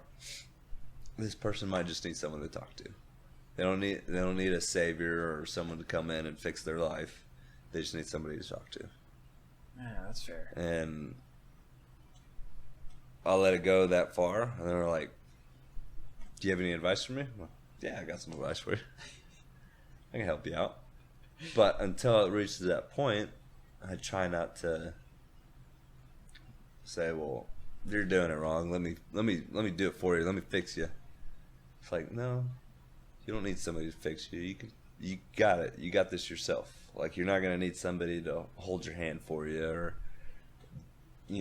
carry you. You got this. You're strong enough. What you need to do is, if you gotta talk to somebody, talk to them. Work it out in your head. Get it. Verbalize. Say it out loud. And then you're going to understand it. And then you're going to understand what you need to do. Yeah, that's good. And I think a lot of people, that's what they like the psychologist for. Is, I think it's more so you got somebody to work out your problems. But they're just asking you key questions. They're trying to spark this initiative in you to, what's the root of your issue? Like, what's going to get you to take that step forward? Like, why are you spinning in circles? Yeah, it's kind of the same concept of writing in a notebook or a journal. It's kind of the same thing. Like, just there's something powerful about putting your thoughts out on paper, and instead of just having them constantly just jumbled up in your head. And you constantly bouncing back and forth between this and that, this and that, this and that. There's something powerful about putting it on paper, rereading it, and it seems like it's usually the answer is pretty clear at that point. Yeah. So there's one thing my grandfather taught me. Was don't put off anything for tomorrow that you can do right now. And if you can't get it all done right now, write it down so you do it first thing in the morning. Okay. And I think that. So then I start hearing like these sleep remedies that help people, like, because a lot of people got their to-do list and they're going through it. And I'm like, well, if you write it down, get it out of your brain and onto a piece of paper, so you're not thinking about it, because you're only thinking about it because you're worried about forgetting it. So you're just repeating it to yourself over and over and over and over and over again because you're worried about losing it. Yeah. Just write it down. Yeah. Or put it in your phone or something. But then it's safe right there. And you know what? First thing, make your bed, brush your teeth, start knocking the list out. Boom. Yeah. I like that. That's good. Yeah. I don't know if anybody's gonna benefit from this more than me right now. Like I struggle with everything that we're talking about, and I'm asking the specific questions on purpose. Yeah. Because this is all things that I personally struggle with, that I'm personally trying to get better at. And it's. But again, to say anybody is perfect, or they've mastered it, it's not true. None of us are worth perfection, but we're gonna put all of our being into it to strive for it. Yeah, absolutely. And it's something that you try and work on every day. Or like, okay, this method didn't necessarily work for me. Did I give it an honest go? And depending what it is, relating it to fitness. If they're like, oh, this program didn't work for me, I'm like, okay, what didn't work for you? What didn't you like about it? And what can we readjust? We're like, I just didn't like the workouts. How many did you do? 2. All right, well, then that person I know needs a little bit more entertainment in their workout than just grinding. Yeah. But it's, if you put forth the effort for 6-8 weeks and it didn't work for you, all right, we got a pretty solid lead on where to go now. We didn't help you move forward. No matter what, you should have moved forward a little bit, but maybe not as much as we thought physically. Then we got a pretty solid lead on what the next method should be that's going to really propel you in that next step. And it's just the same thing. If you're setting goals for yourself, are you writing things down? Are you mapping out a plan to get there? Or are you just like throwing up random things each day? Yeah, versus going into it with a program, with a plan. With it. For me, I can almost do that with the gym and its cleanliness, but then I almost can't. So, like I said, I go through and I just, what needs cleaning? I go at each day, one thing, and then also I said, there's things I miss. Okay, I need to come back to that. That might need to be something I write down, because obviously I forgot it. And maybe I forgot it twice, so I need to write it down, big bold letters, and highlight it to make sure I hit that more often. But in the beginning phases, if I didn't have a plan, if I didn't have goals set along the way, I don't know where I would be. I mean, it's like saying, I want to get from Austin, Texas to New York. How are you going to get there? I'm going to drive. What roads are you going to take? I don't know. But that's kind of the way it is. It's, what's your path? What are you going to do to get there? There's not one straight road that goes straight from Austin, Texas to New York. You're going to have to map it out. Yeah. You're going to have to make stops. What happens if you get a flat tire? What happens, if your car breaks down? You got to stay the night somewhere. You probably can't make that trip in 24 hours. There's going to be the big picture, and then you got to get all the little details in there. Yeah. But then you also got to have those, not necessarily contingency plans, but you got to have some sort of backup plan. Because it's not going to, most of the time, it's not going to all just, go upside down on you. There's still going to be something to salvage and something to kind of tweak a little bit and keep it going, keep moving forward. That's the important part, is that you don't sit there and start drowning in your shame or failure or whatever it might be, and you're like, I'm never gonna do this, and then that little hour turns into the day, turns into the weekend, turns into the week, and then you've lost all this time that you could be moving forward. Yeah, that's the whole see solutions, not problems. Yeah. And we talked about this a little bit before. That's ultimately what you did during COVID. You saw solutions and not problems from multiple standpoints. So we already kind of touched on the how you handled the gym and how that worked out so well, and how the community is still growing because of what you did during COVID. But then the other side of it, your Instagram went from 9,000 followers to about 45,000 followers. Yeah. In that time period. Yeah. And again, that was seeing an opportunity instead of seeing a problem. What made you want to start doing that? How did you come to that conclusion? So that was part of the package system we're setting up, and those are the programs we're going to be running for the members. And we had 4, because I got 4 slots basically on Tribe, which is our member software app. And we had, A was barbells, B was dumbbells, kettlebells, C was rowing, and D was body weight. And those would go into the app, so people didn't even have to go look online. They just open up their app and like, oh, that's my workout. And then I wanted to create another one because immediately I was thinking, this is kind of a great opportunity for a lot of people to take a step back and work on quality of function, mechanics, and, feel their body and not just try and push it all the time to its limit, but actually feel it out. You know what your weaknesses are. You know what your strengths are. And the bands, for myself, was trying to be creative without being complicated. So how can I make a bodybuilding program with 3 varying bands of resistance?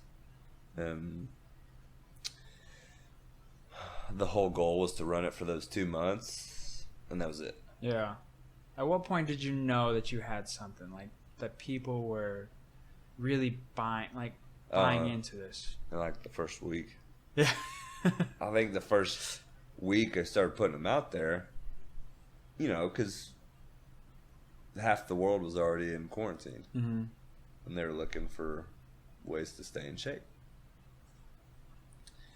And I think it went from like 6,000 to over 10,000 in the first week. And I was like, all right, I got something that people like and they want, and I'll just keep doing it. Yeah. So I was like, all right, every 4 weeks I trained changed up the training split. So like we'd do circuits for 4 weeks, and then we'd do like traditional bodybuilding, like chest, back, legs, arms, for 4 weeks, and upper lower split for 4 weeks. We just changed it every 4 weeks, different methodologies for bodybuilding, and kept that going. Took like 2 weeks off when my son was born, and then I was like, this is actually something really easy to do while I'm at home and our kid's sleeping, because it's bands. Like, I'm not dropping weight. Yeah. And that was another lead into it. I was, all right, this is great for a lot of reasons, not just quarantine, but sleeping baby and I don't want to make noise. I can still get a pretty solid workout in. And it kept going. I think I did it for a year. And I was like, all right, now there was no point to where I felt comfortable like charging people during a world pandemic for something that was valued, for somebody that I saw it as, this is an opportunity for people to feel like they have some sort of grip on their life at the moment, and that the world's not on fire. So I did it for a year, and then Train Heroic, which is a training software company, they had an app, and I said, hey, we want you to put your band program in here. We like your stuff. We want you to create a platform on here and be able to offer it out for a subscription. It's like, perfect. I'll do that. And the hardest part was having to upload all the videos to YouTube and then get them all onto their app, because there's a video demo with all the workouts. Mm-hmm.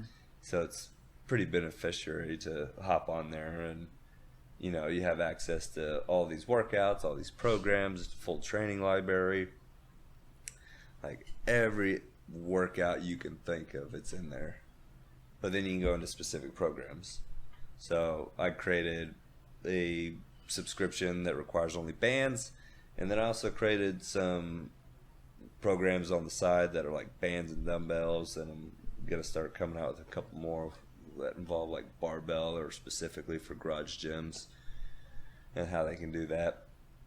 It's like a one-time purchase, but it's still affordable. I mean, if you're paying for Netflix, you can pay for this pretty easily. Sure. And it's something that's gonna probably be a little bit more healthy than Netflix. But I didn't want to charge or do anything in that sense until I felt the world was coming back to its feet in some way. That's fair. And I had a lot of people reach out to me through Instagram and message me and say, hey, we really appreciate this. Or even in the comments that they want more of it, or they ask questions. You get some really weird questions. You get some really weird people through there. For the most part, it's been very positive. And that's something you don't see a whole lot on social media. So it's something I respect a lot, and it made me want to keep going as well. Yeah, give you that drive. Like it gave you something to keep going for, because you were seeing that so many people were benefiting from it, and then it meant a lot to people. Yeah. And like we said earlier, like the 2 months that we were shut down, you sending out those programs meant a lot to all of us. Yeah. And you just continue to build off of that, and then here you are now. Instagram is completely blown up. Now that's became its own business on top of your business. Yeah. And that's working out really well. And then I have individual clienteles as well. So I got kind of 3 things that I kind of maneuver with. But the individual clients I have, that requires much more personal touch than anything else. So I only do a few at a time. Like, I only like doing 15 because that's where I feel like I can maintain a quality level of connection with those people and not just give them some BS answer. Yeah. I say, yeah, sure, do that. But I say, you're doing this because, this is your goal. This is the stepping stone. And it's going to take a little time, but, you give them an answer that backs up some trust with them. And it's not just something that's to get them out of your hair. And not that I do that with anybody, but there's a lot more interaction with those individuals when you're working from that personal touch, because they're paying you a premium and they're putting a lot of trust in you to be very vulnerable with you and to say, hey, I have these reasons for wanting to achieve this. Could be I just want to be, I'm 22 years old. I want to go be a CrossFit Games athlete, or I'm 18 years old and I want to play collegiate football or softball or whatever. And it could be something very personal to that individual that's, in their shame or insecurity of wanting to better themselves or whatever it may be. It's a huge spectrum. So you got to take it very close to the chest, but you also got to be very patient with it. Yeah. Yeah. 15's a good number. Yeah. Yeah. There's definitely. It definitely keeps you busy. It's kind of a lot, yeah. Yeah. It's a big number, actually. I mean, plus, see, that's what I'm saying. Like, how do you have enough time in the fucking day? Like, how do you... Well, I've heard coaches say they got 50 clients. I'm like, yeah. I've heard coaches say they got 200 clients. I'm like, there's no way you create 200 individual clients or 200 individual programs. Yeah, that's insane. Like, you'd be on your computer all day just... Yeah, that's insane. Typing away. When it comes to programming, what are some of the important things? Like what's important to you when you're creating a program? So again, with like the bodybuilding principles, recovery is a big issue. Okay. When you're talking about general population, most people aren't eating enough, they're not sleeping enough, and they're wanting to train at a high intense level that, like, what you should be doing if you're a college athlete. We're not doing it for 2 or 3 hours. We're only doing it for an hour, maybe 90 minutes. But if you're trying to, get strong, get fast, get explosive, whatever it may be. You're just trying to lose body fat and build muscle. It goes back to the simple rule of supply and demand. If you're demanding something in low supply, it's not going to happen. Like, you can't create matter out of nothing. And you can't destroy matter. Like, there's chemical processes that have to go on. Mm-hmm. So if you want to get strong, you want to build muscle, you got to eat more. Like, it takes calories, it takes energy to build that, to recover from that demand that you put on it. And then the opposite if you're trying to lose weight. But for the simple sake of just programming, the bodybuilding of, okay, are they pushing a bunch here? Okay, they need to pull then here. Or they need to do a little bit more legs. I kind of look at it as 4 functions of push, pull, hinge, and squat. And I try to balance that out throughout the week as best I can. But then there's other little things in there, like how much grip is involved. Are they tearing up their hands? You know, if they did 100 pull-ups on Monday, I probably don't want them to do 50 toe-to bar on Tuesday. Because their hands are going to be torn up. They're going to be sore. Yeah. And then if they got kettlebell swings on Wednesday, then that workout's probably going to be ruined because of the combination of Monday and Tuesday. They couldn't put their full effort into that because their hands were hurting so bad. So that's the other thing, is you start getting down to the little details. But eventually you got to say, I can't make this perfect for everybody. Yeah. I just got to do the best I can for what it is. Is the overall goal being reached through this week? Yes. Okay. Let's move on to next week. And then you got to reflect on prior weeks, prior months, prior training cycles. I say, okay, we did a strength cycle. Only 10% of the people got stronger. Well, was it the program, or was it people cherry picking, or, you know, were we doing this during the summer when people are traveling and out of the house and probably not eating as much? Or, you know, whatever it might be. What are all the factors? If you're a scientist and you got a controlled environment and you can look at all those little details, great. That's something else I've had to tell myself, is you don't have control of these people's lives or what they do outside of the gym. You can just provide the best programming that you can provide, and that's what's in your control. Right. Keep it simple. Don't overcomplicate it.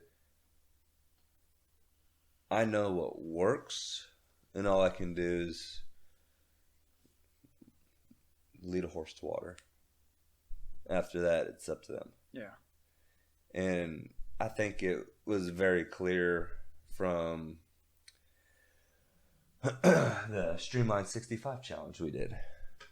That was your body weight or your lean body mass minimum in grams of protein, and minimum lean body mass, half your lean body mass, and ounces of water.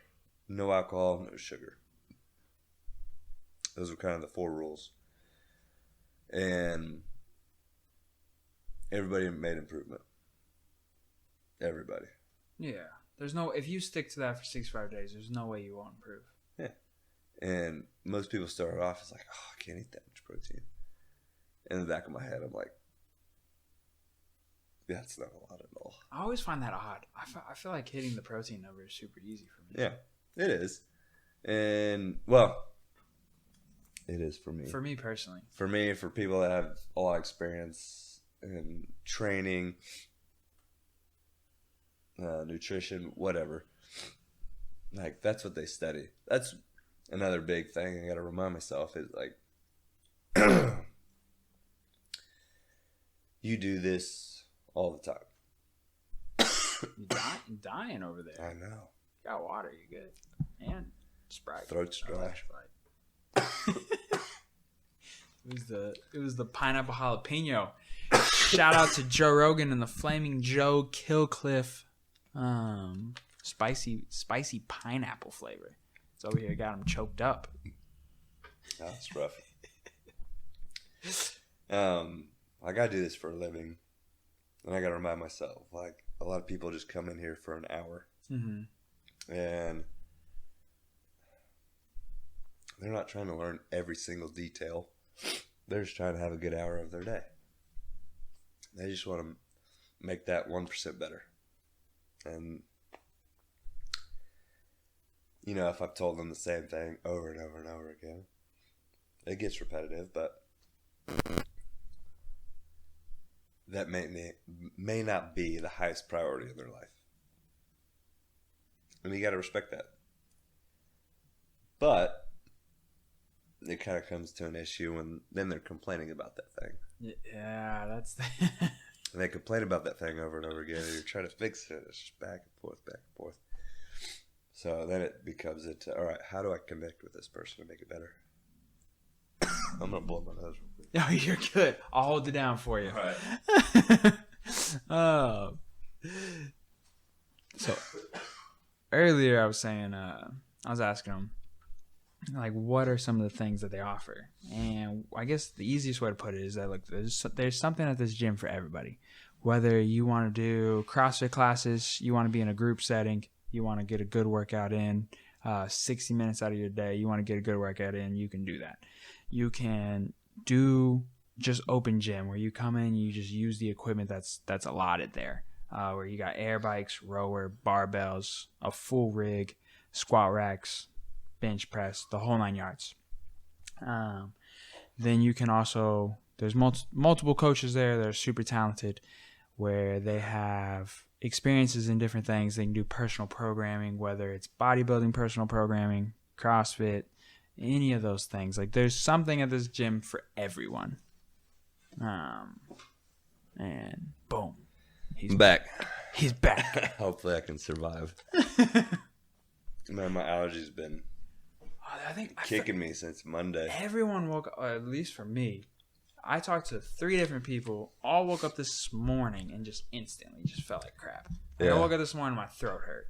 And I was talking to somebody first thing in the morning, because she was like, yeah, I woke up this morning. It sucked. I was just feeling like crap. And then I went to work, and one of my coworkers was like, yeah, my allergies just started killing me today. And I was like, yeah, me too. I was like, I don't know what's in the air, but it got all of us. Man, it gets me every year.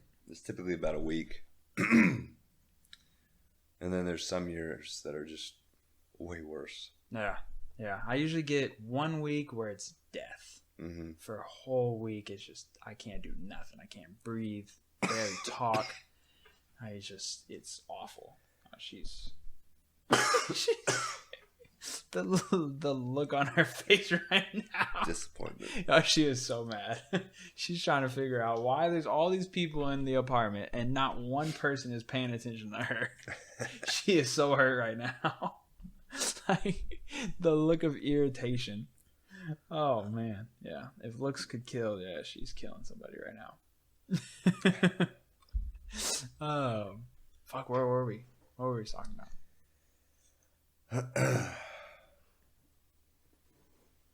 I don't know. I got lost in thinking I was gonna freaking die. Yeah. Choking on my. I think we were talking a little bit about. You were saying, if someone comes up to you and they're saying, you're constantly repeating yourself, and then it might not be their highest priority, but then they're also constantly complaining about that thing that you're trying to fix. Right. I'm a more person. I got a couple different ways of handling things for those purposes. If what I have doesn't work for you, then I'm going to send you someone else. And I have no problem referencing out to other individuals or businesses even. Because I understand that what my business does is I can't make everybody happy. Sure. The gym can't make everybody happy. And if Camp Gladiator is your thing, if Orange Theory is your thing, if Gold's Gym is your thing, great. But go do that. Don't come and tell me like my business is wrong or anything like that. Like, you don't have to be that person pointing the finger and trying to ruin everyone else's life because you feel like yours sucks. But that's how you have to do it, though. You have to. That's how that you gotta find that reason on why you're miserable. Yeah, that's the only way to justify your misery. Mm-hmm. You have to blame somebody else. Yeah, because nobody wants to go look in the mirror. No, there's no accountability. No. And it's a difficult task as well. And I think a lot of people, they go a very, very long time without doing that. Some people maybe never do it. Yeah. The sooner you do it, though, you get through that storm in your life, and it's smooth sail from there. Because you get everything in a row. You get perspective, you get focus, and then you start knocking things off your list. Yeah, the ability to self-reflect is important. Mm-hmm. Like, you have to be able to sit there. Okay, what did I do today? What did I do that was maybe that I could do better? And it's super important. Yeah. You know, whether it's communicating with somebody, whether it's a relationship, whether it's I didn't work out, or what. It really doesn't matter what it is. It's just the ability to come home from that day and be like, okay, I could have done this better. Man, I said something to this person. It probably wasn't the best way to have handled it. How can I fix that? And I feel like just some people just don't have that. Either don't want to because maybe they're really uncomfortable with that conversation with themselves, and they don't really want to admit to themselves how bad that day was, or they don't want to be wrong. Yeah, be wrong, or be wrong, or they don't even think like that. Yeah, but among public speaking, confrontation is one of the scariest things in the world to somebody. Mm-hmm. Like, I think most people would rather run into a grizzly bear in the woods than get up on a podium and speak in front of a bunch of people. Yeah. And even the people that do it really well are probably just like, it's nerve-wracking for them.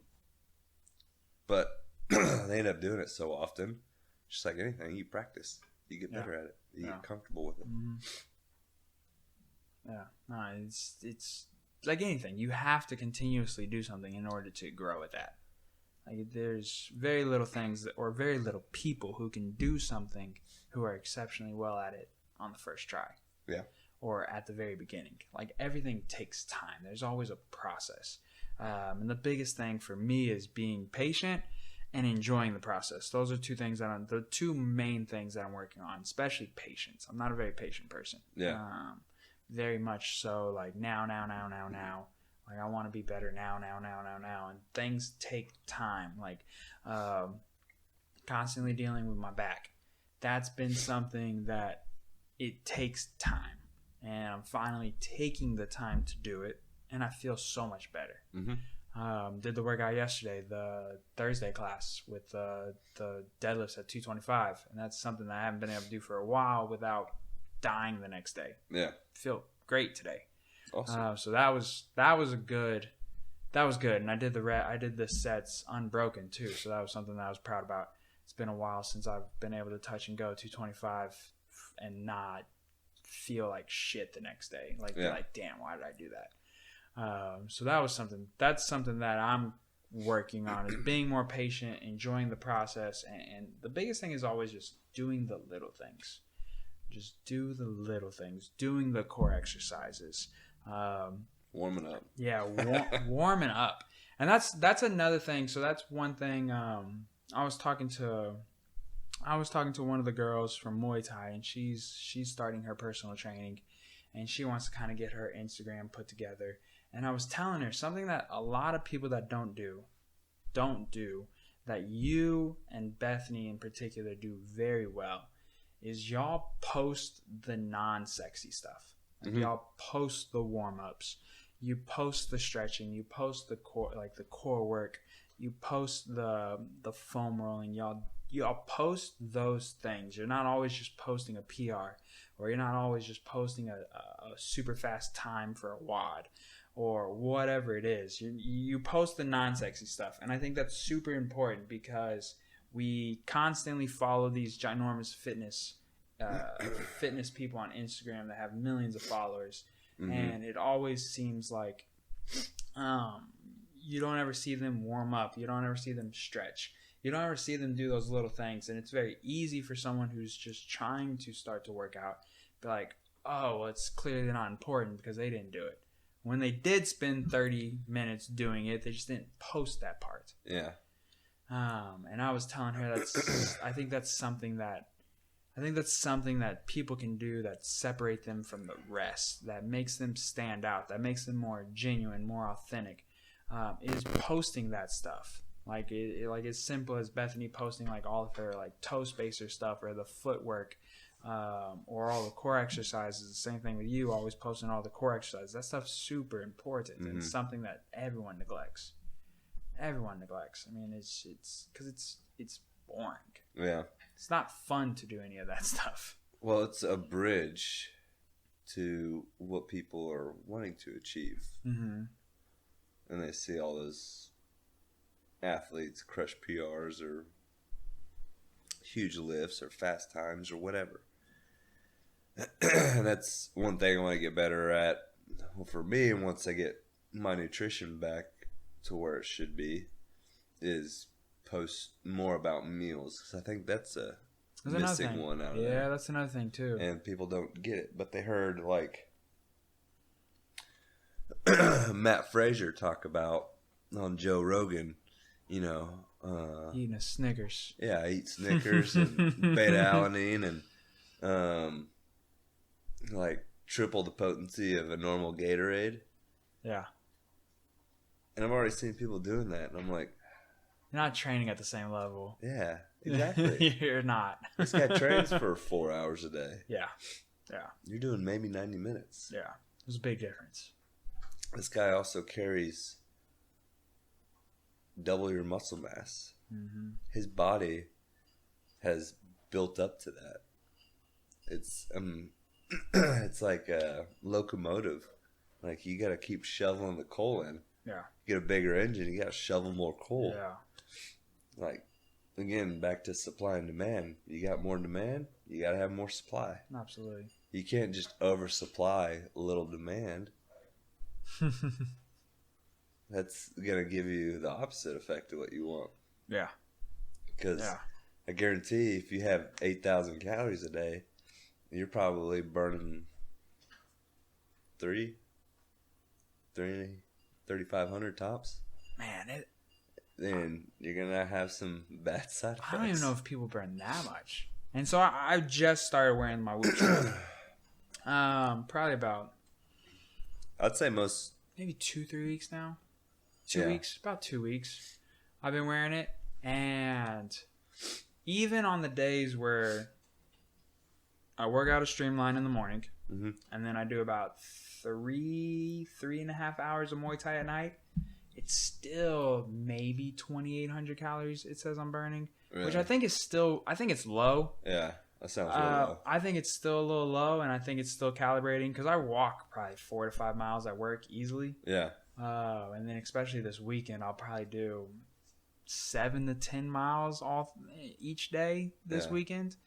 And so I think it's a little low, and I think it's still calibrating, and I think it's still getting to know me. But even with like starting the activity, right about 2,700, 2,800 calories is what I'm saying I'm burning on those heavy activity days. And so I don't even think people burn that much calories. Is that on top of your resting metabolic rate? Or does that even go into... Ooh, that's a good point. So maybe it's in addition to... I would hit up Emily next time you see her at the gym and do that resting metabolic test, and because it has a mass, so it's measuring oxygen consumption and all that, and it's gonna give you a pretty accurate reading on what your body would burn just breathing. Yeah. Like, just if you woke up and you hung out in your bed all day watching Netflix. What would it burn? Yeah. Typically, that's going to be close to 2,000 for guys, especially. Yeah. You carry more muscle mass, burning more calories. It's just, you have more weight, you have more density, your body has to use more energy. That's why you see runners are so slender. It's not necessarily that running makes you thin. It's that in order to be the best runner, evolution has made you thinner. Mm-hmm. So it's people always look at the elites and they're like, oh, I need to go do that. Well, it's kind of the cream rises to the top. Yeah. For every 100 people, there's one of them. Yeah. They made it Mm-hmm. because they had the genetics and the hard work that beat everyone that was just working hard. Yeah. Michael Jordan's a storm. prime example of that. Mm-hmm. That's probably my favorite thing to watch on Netflix over and over The again. Last Dance. Yeah, especially while I'm sitting there programming. I'll put it on and it'll play in the background. What a character. Yeah. I mean, him and Kobe are just, they're so different than so many people. Yeah. And, like, that's somebody that, you know, they put in the work. Oh, yeah. And so much so, it destroyed any personal life they had. Yep. Like, you could tell from every one of his teammates, they didn't like him. He was an asshole. He was a jerk. He's there to win. Like, he wasn't there. I don't even think making millions of dollars was on his mind. I just think it was being a champion. Mm-hmm. Making sure everyone knows. Being the best. His Being name. the greatest. Yeah. When he The legacy. went anywhere, Mm-hmm. nobody had to announce him. He definitely didn't have to announce himself. Everyone knew who he was. And I think that, and then also earning that championship over and over and over and beyond what anyone will ever touch for a long time was the most important thing to him. Yeah. Yeah, no, I agree. And they're fascinating. I mean, they're both just fascinating human beings. I mean, they're both so similar. And they just, the work ethic is unparalleled. Yeah. And then obviously the genetic lottery. Yeah, I mean, you got to be 6'6". In order to be Michael Jordan, you got to be 6'6". And he was 6'6". So, Yeah. So you have to work as hard as he did, but you also have to have a little bit of that genetic lottery ticket. Yeah. And so you're saying you're gonna start, once you get your nutrition back under control, you're gonna start posting that more. What's a daily routine for you? Like, what's something what a typical For day? nutrition? Yeah. God, breakfast every morning has probably been the same thing for, I don't know, 20 years, 19 years. It hasn't changed much. Like, and it clicked. It was probably like a year ago. It's like, God, I need to eat more. And then Tyra, of course, has been on me. Yep.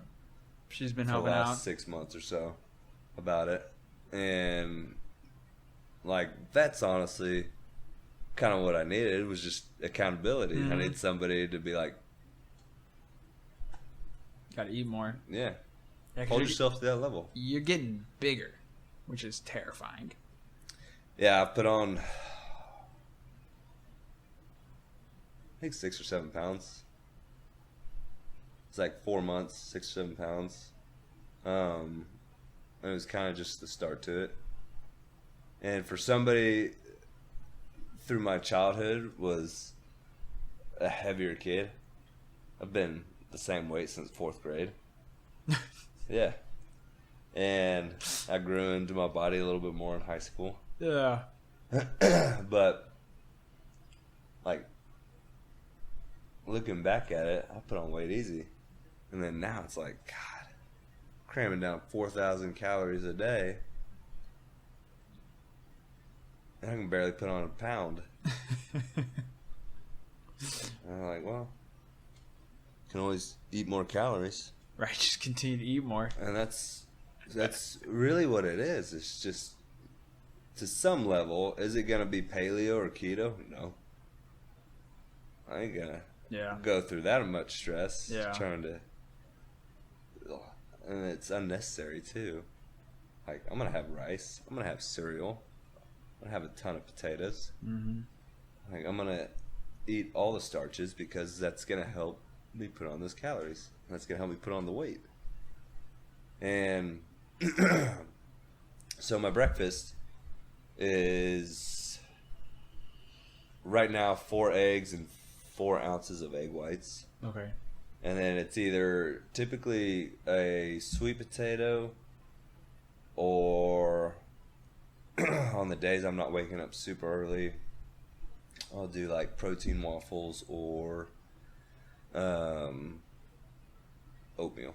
Okay. Something that just takes a little bit longer, that I haven't pre-made the night before. Back when I was in high school, I think I was eating like 7 or 8 eggs for breakfast. Yeah. Eggs are the best. Yeah. I could eat eggs every day. I eat sometimes eggs twice a day. And eggs are almost as high in fat as they are in protein. Mm-hmm. And then fat is more than twice the calorie density as protein or carbs. Yeah. So you're getting a lot right there. And then, you know, I was in high school, I'd eat at the cafeteria, and I always get, I think it's lo mein. It's the Asian food. Mm-hmm. The noodles. Noodles. Yeah. More carbs. There's a little chicken in there. There's probably like 3 ounces of chicken in there. And then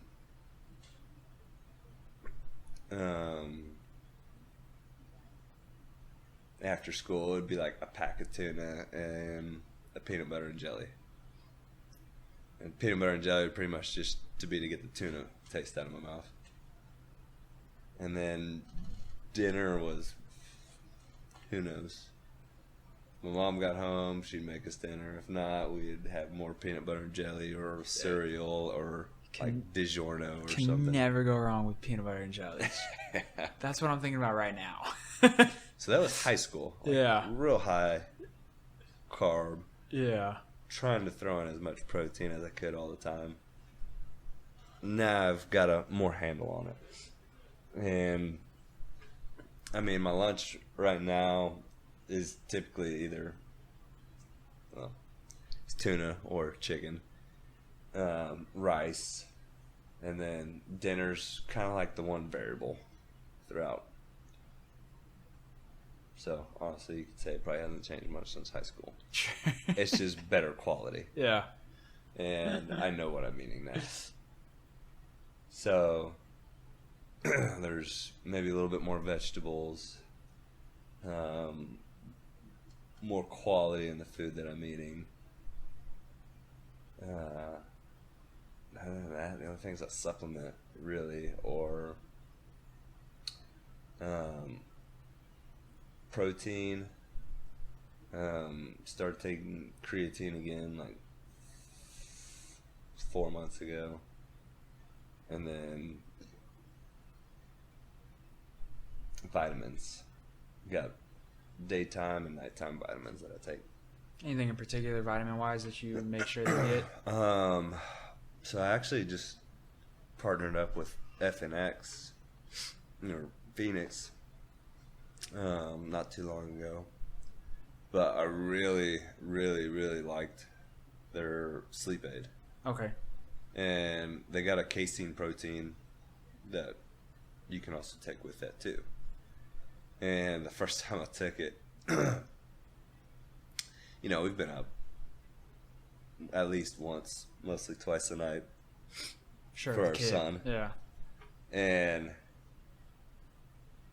I think the first night I took it, I was just out. It's just like, and all I remember was getting woken up with this pillow just hitting me.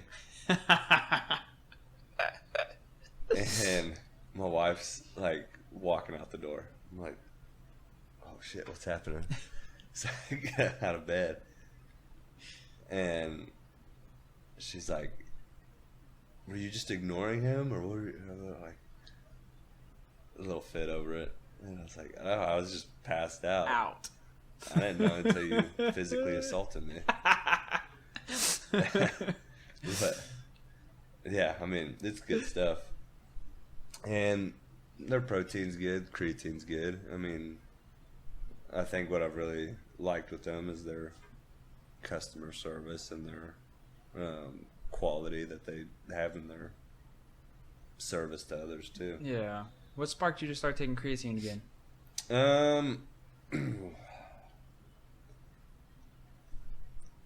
For me, I knew it. I have a hard time putting on muscle mass. Okay. And I've heard so Can't many tell, people be like, "Oh, but... bullshit." Yeah, exactly. I'm like, yeah, but when you gotta cram 4,000 calories in, it's work. And Sure. Clean calories. yeah. Yeah. When I say clean calories, like I'm having Cheerios. I'm not having Honey Nut Cheerios or Frosted Cheerios or Fruit Loops or anything. I'm just having straight up Cheerios. Yeah. Or Chex. Mm-hmm. Both are gluten free. Both are carbohydrate dense, and they're not loaded with sugar. So, to me, that's clean. It doesn't have a whole lot of added sugars to it. Sure. Is it paleo? Is it? No. Don't really care though. That's not what I'm going for. Yeah. I'm not trying to cleanse my gut and soul. And it clearly works for you. Yeah. I'm just trying to get in as much calories as I can without putting on any excess or unwanted weight. Sure. And it takes time. The training doesn't really need to change. There are some extremes that you would need to change when you're doing a surplus or a deficit. But for the most part, if you're just generally training, it doesn't need to change much. And I'd put bodybuilding as kind of in that vitality training. Like, you can do bodybuilding from the time you're 5 years old to the time you're 95 years old. There's very little kickback or negative side effects to what can happen in there. Ronnie Coleman's an outlier. Yeah. So when you're pushing yourself to squat 800 pounds and your back's going out on you and you keep doing it. Yeah, but you could argue that's not even so much bodybuilding itself. Yeah, no. I mean, that's ego. That's taking it to the That's the extreme. mindset. I mean, it's a very similar mindset as to Michael Jordan. I'm going to be the best, and I'm going to kill myself trying. Put it all out there. And that's where my limit is. Again, wife and son are number one. You want to be able to do this for the long term. Yeah. But if I don't make time for them, then none of it's worth it. If I were a professional athlete, I would not be that great because I would just be doing it enough to take care of them so I could be with them and maximize my time with them. Because being the best would not be that important to me. Being the best for them is what's important to me. Sure. So when you got somebody like that, great. They motivate the masses. Like Michael Jordan was more popular than anyone else before social media was even a thing. Mm-hmm. And he didn't even need it. They knew who he was around the world. Yeah. Yeah, which is, when you put it like that, that is kind of crazy because there really wasn't social media when he was blown up and he couldn't go nowhere. Yeah. I mean, he could go to China and get recognized. Yeah. He can go to Japan. He can go anywhere and get recognized. Yeah. That was crazy because there wasn't this mass spread of information. Mm-hmm. You could just get recognized no matter what. But who knows, like, what differences those would have had in these individual lives, in their lives. Because you look at them,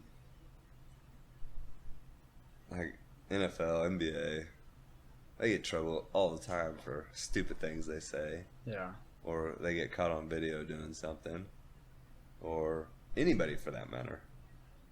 Like, there are literally cameras everywhere. Watching you. Mm-hmm. You cannot get away with anything. And even if it's left up to opinion, it's still the opinion of everybody. Yeah. Difference of opinion of everybody. Yeah. It's a tough time. I mean, there's, like you said, there's just everyone's being watched, and in this heat of cancel culture, I mean, everybody's just being watched. Like, you're no longer allowed to fuck up.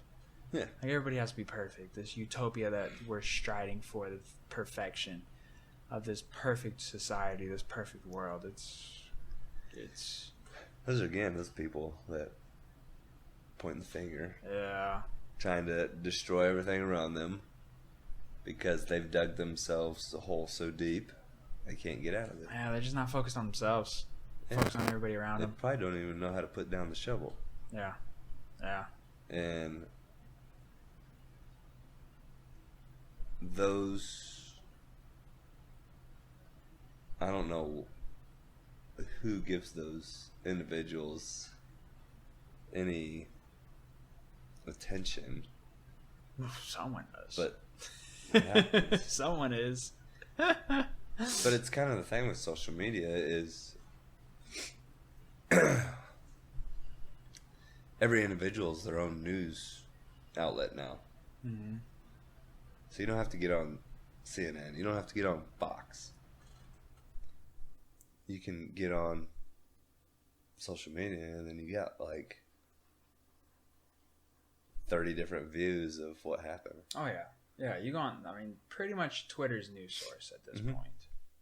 I mean, there's everything on there. If something happens, you check Twitter first, because Twitter's going to have everything.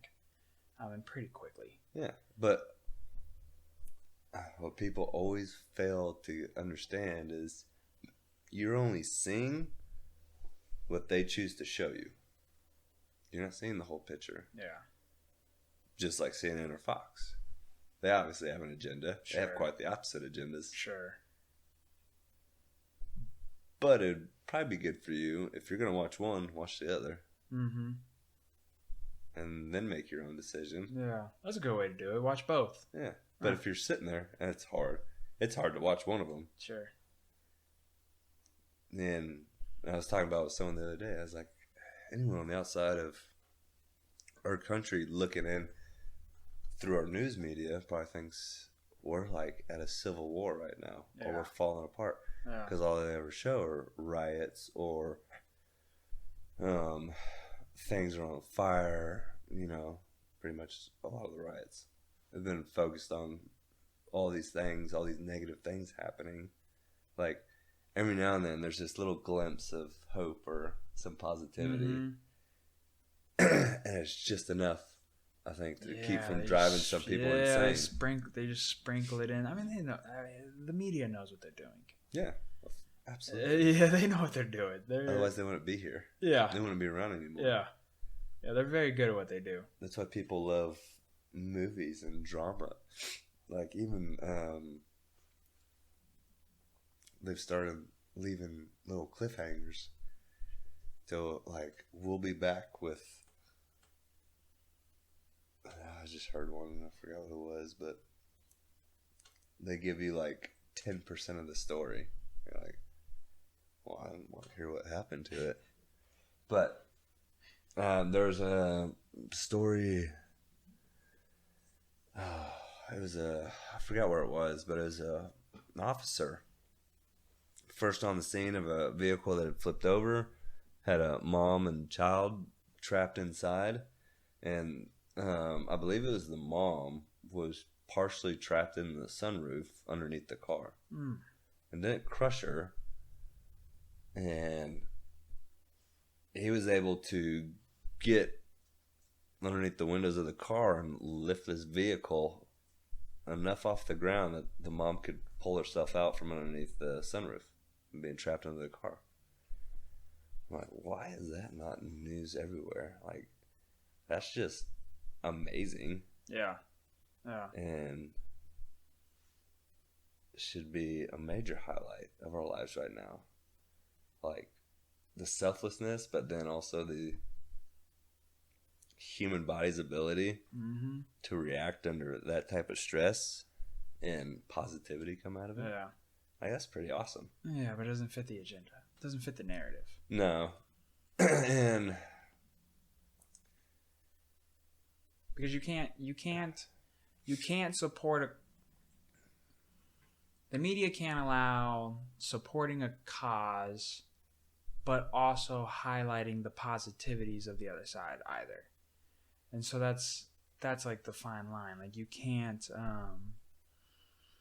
support the cause but then also highlight a good thing that happened from the other side. And that kind of sucks because there's good and bad on both sides, and that's how it's always going to be. yeah. And there's always going to be good and bad. And when we start to go down this narrow path, this narrow road where it's only this one thing and everything else on the other side is completely negative, or vice versa, that's when things get real tricky. And that's when we start to see kind of some of the things that we're seeing now. And it's as we were saying last episode, it's an overused phrase right now, but I feel like everything's just a slippery slope. Yeah. I mean, I feel like there's so much that's just slippery slopes right now. Yeah. I mean, I think that could tell you a lot about somebody too. If they can't name one positive thing from an adversary, then you're blindly just hating that person. Yeah. Yeah. There's at least one thing. Sure. No matter what. You could line up some similarities between Jesus and Hitler. Yeah. Like people are gonna be like, "Oh my God," but no, you can. They both were very persuasive in their leadership. Mm-hmm. Obviously, had two completely different agendas. Yeah. Yeah. But like, you should be able to understand and separate the good from the bad. If you can't, which maybe that's what's happening, is there's a loss in leadership somewhere in these children's lives that they end up growing up and become an irrational adult. But it's just she agreed. Yeah. It's like that's bullshit. But you get people that just blindly hate, and it's like, why? Yeah. Like, what is it about it that makes you dislike this person so bad? And they never really have an answer. It's just, oh, they're so stupid, or they're so idiotic. Yeah, it's like, always something very basic. Like, the response is always something super basic. It's like, well, what have they done that's stupid or idiotic? Yeah. Like, give me some details. And even the details they have are something they've heard on the media or the news that there's no backstory to it. Just regurgitating. It's just somebody else's opinion. Yeah, they're just regurgitating information. Yeah. Yeah. Well, because it takes effort to look something up. Yeah, it does. Yeah. But it's just like, for me, there's a guy that posted, squatting below 90 degrees puts a lot of wear and tear and unneeded stress on your knees. And I'd be like, okay, I'm going to have everybody stop at 90 degrees now. There's no reason to squat below 90 degrees. That's one person I've seen say that. Like, it was popular back in the 90s. And then people that started understood, okay, none of your knees are meant to function at more flexion than that. Or your hips can even allow more flexion than that. But every individual is different. Yeah. Structure's different. You got to go off the individual. You can't just put a blanket statement on human beings. They're way too complex. Especially with health and nutrition. It's impossible. Well, anything. Yeah. You can go back to politics. You can go to religion. Anything. You can do whatever you want. But if you put a blanket statement on an individual or a group of individuals, I think it just makes you look dumb. Yeah, and it just makes you look lazy because you don't want to get in and break down the detail of the individuals and why. Yeah, I like that because that's That's a common theme of the podcast. Just treat everybody as an individual. Yeah. Everybody's an individual. Don't lump people in together. Don't group people together. Everyone needs to be treated as an individual and as such. If you don't like that individual, that's okay. But don't like the individual. If you like the individual, that's also okay. But it doesn't mean everybody like that individual you're also gonna like. Right. It goes both ways. That's the difficulty of our minds, because we're always trying to simplify everything. Yeah. The brain's always trying to make things efficient. Mm-hmm. So you create habits. You compartmentalize things. You compartmentalize people. You compartmentalize titles. Oh, every doctor must be incredibly smart. They're a doctor. Yeah. Well. Hate to break that to you. Yeah. But it's like the same thing. I went into the Marine Corps, and I'm like, man, anybody that holds the title of Marine is a badass. Well. No.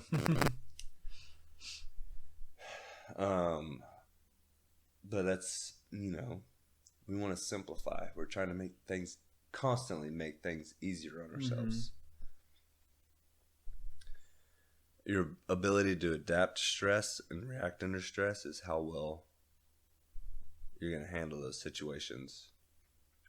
So training allows your body to adapt physically to stress. What are you doing mentally or emotionally to handle those situations? What are you doing overall and applying all three of them together? That's where you get into military or police, and it's like, what type of training?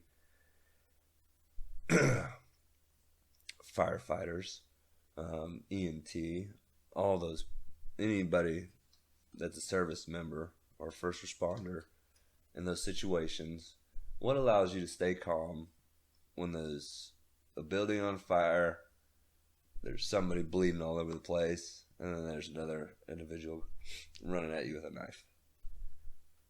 Like,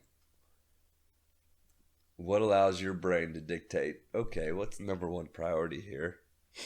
And then how am I going to handle this? In a split second. Yeah. Without, fight or flight. Without just tucking tail and running. Yeah. Yeah. It's tough. Those are almost impossible jobs without proper training. Right. So there's obviously politics is one thing, but if you get in with these individuals and you talk them through these trainings and you go through these scenarios, like how much depth do they go into those? Not that. And are they just going through the same ones over and over again? Mm-hmm. Are they getting a new scenario every time? They should, because they're never going to get the same scenario in the real world. Yeah. Because you're never going to get the same individual. Yep. Well, you might get the same individual. There's definitely repeat offenders. But yeah. But it's infinitely changed. Like, there's too many variables. Yeah. There's just too many. Just the human brain. Like, there's just too much. There's too many different things that can happen at any interaction every day. Yeah. And your mind shuts it off because it's like, oh, that's too hard. I don't want to deal with that. Yeah. I need to simplify it. So, you've set yourself up, going back to, we talked about a while ago, was like goals and setting up a punch list for yourself and having those tasks you check off for the day. You keep that routine going. It just becomes a habit. Mm-hmm. It's not something you're working towards. It's just part of your routine. There's a Navy SEAL that wrote a book called Make Your Bed. I think it's the name of it, Make Your Bed. Yeah. But the whole premise was you get up every morning, the first thing you do is make your bed. Sets the tone for the day. And then you add on to it. Mm-hmm. And then you add a little bit more. Yep. And you add a little bit more, a little more, a little more. Then you create this 24-hour cycle of positivity and progression. And it repeats over and over and over. And then you're not having to like stress or worry so much about what are you going to do to make a change or improvement. It's just happening. Yeah. Yeah. You're just constantly getting better. Constantly getting better. Yeah, she's getting wild. She's getting restless over here. Oh. This is definitely one I'm gonna have to re-listen to. I asked a lot of questions for me personally, and I hope that other people get the same, I guess the same quality from it that I did. Yeah. I really enjoyed it. Yeah. I really appreciate you doing this. Absolutely. Definitely gonna have to re-listen to it like I did with the Ben one, and the next episode that comes out on Monday, I'm gonna have to re-listen to that one too because it's phenomenal. And I feel like every time I take a little bit of something from every guest, and that's why I really enjoy this because this continues to make me a better person. Yeah. And there's a lot of things I can take from this, like how you were saying, like connecting with people, doing those kinds of things. It's stuff that I can get better at. And there's always something that I can take away from all of these. And so I definitely really appreciate that. I like to end it with goals. Give me 2 business goals, 2 personal goals going through the rest of the year. So right now for the business, the goals are kind of getting into that more hybrid setting. Yep. Like the simple next step of that is getting some cable machines in there. And then, it's kind of a tricky one. Are we going to continue to maximize that space, or are we going to move into a larger space? And that's coming down to that decision. It's probably the goal. Yeah. For me personally, kind of my, I don't want to say my final chapter, but the final goal, overall goal I'm looking at before retirement is getting into being a firefighter. So that's kind of my next thing I want to do. Did the Marine Corps, own my own gym. Firefighters the only other thing I wanted to do since I was a kid. So doing a little school, getting that process started. Already with AFD, I got a hell of an interview process. So this will be the second time going through that. And if that doesn't pan out, then it's going through the ACC Fire Academy and getting my EMT basic, and then start applying locally. Boom. Yeah. Boom. Austen Cochren, ladies and gentlemen. Thank you so much. I really appreciate it. Yeah, buddy. All right, Thanks guys. for having me. We'll see y'all next time.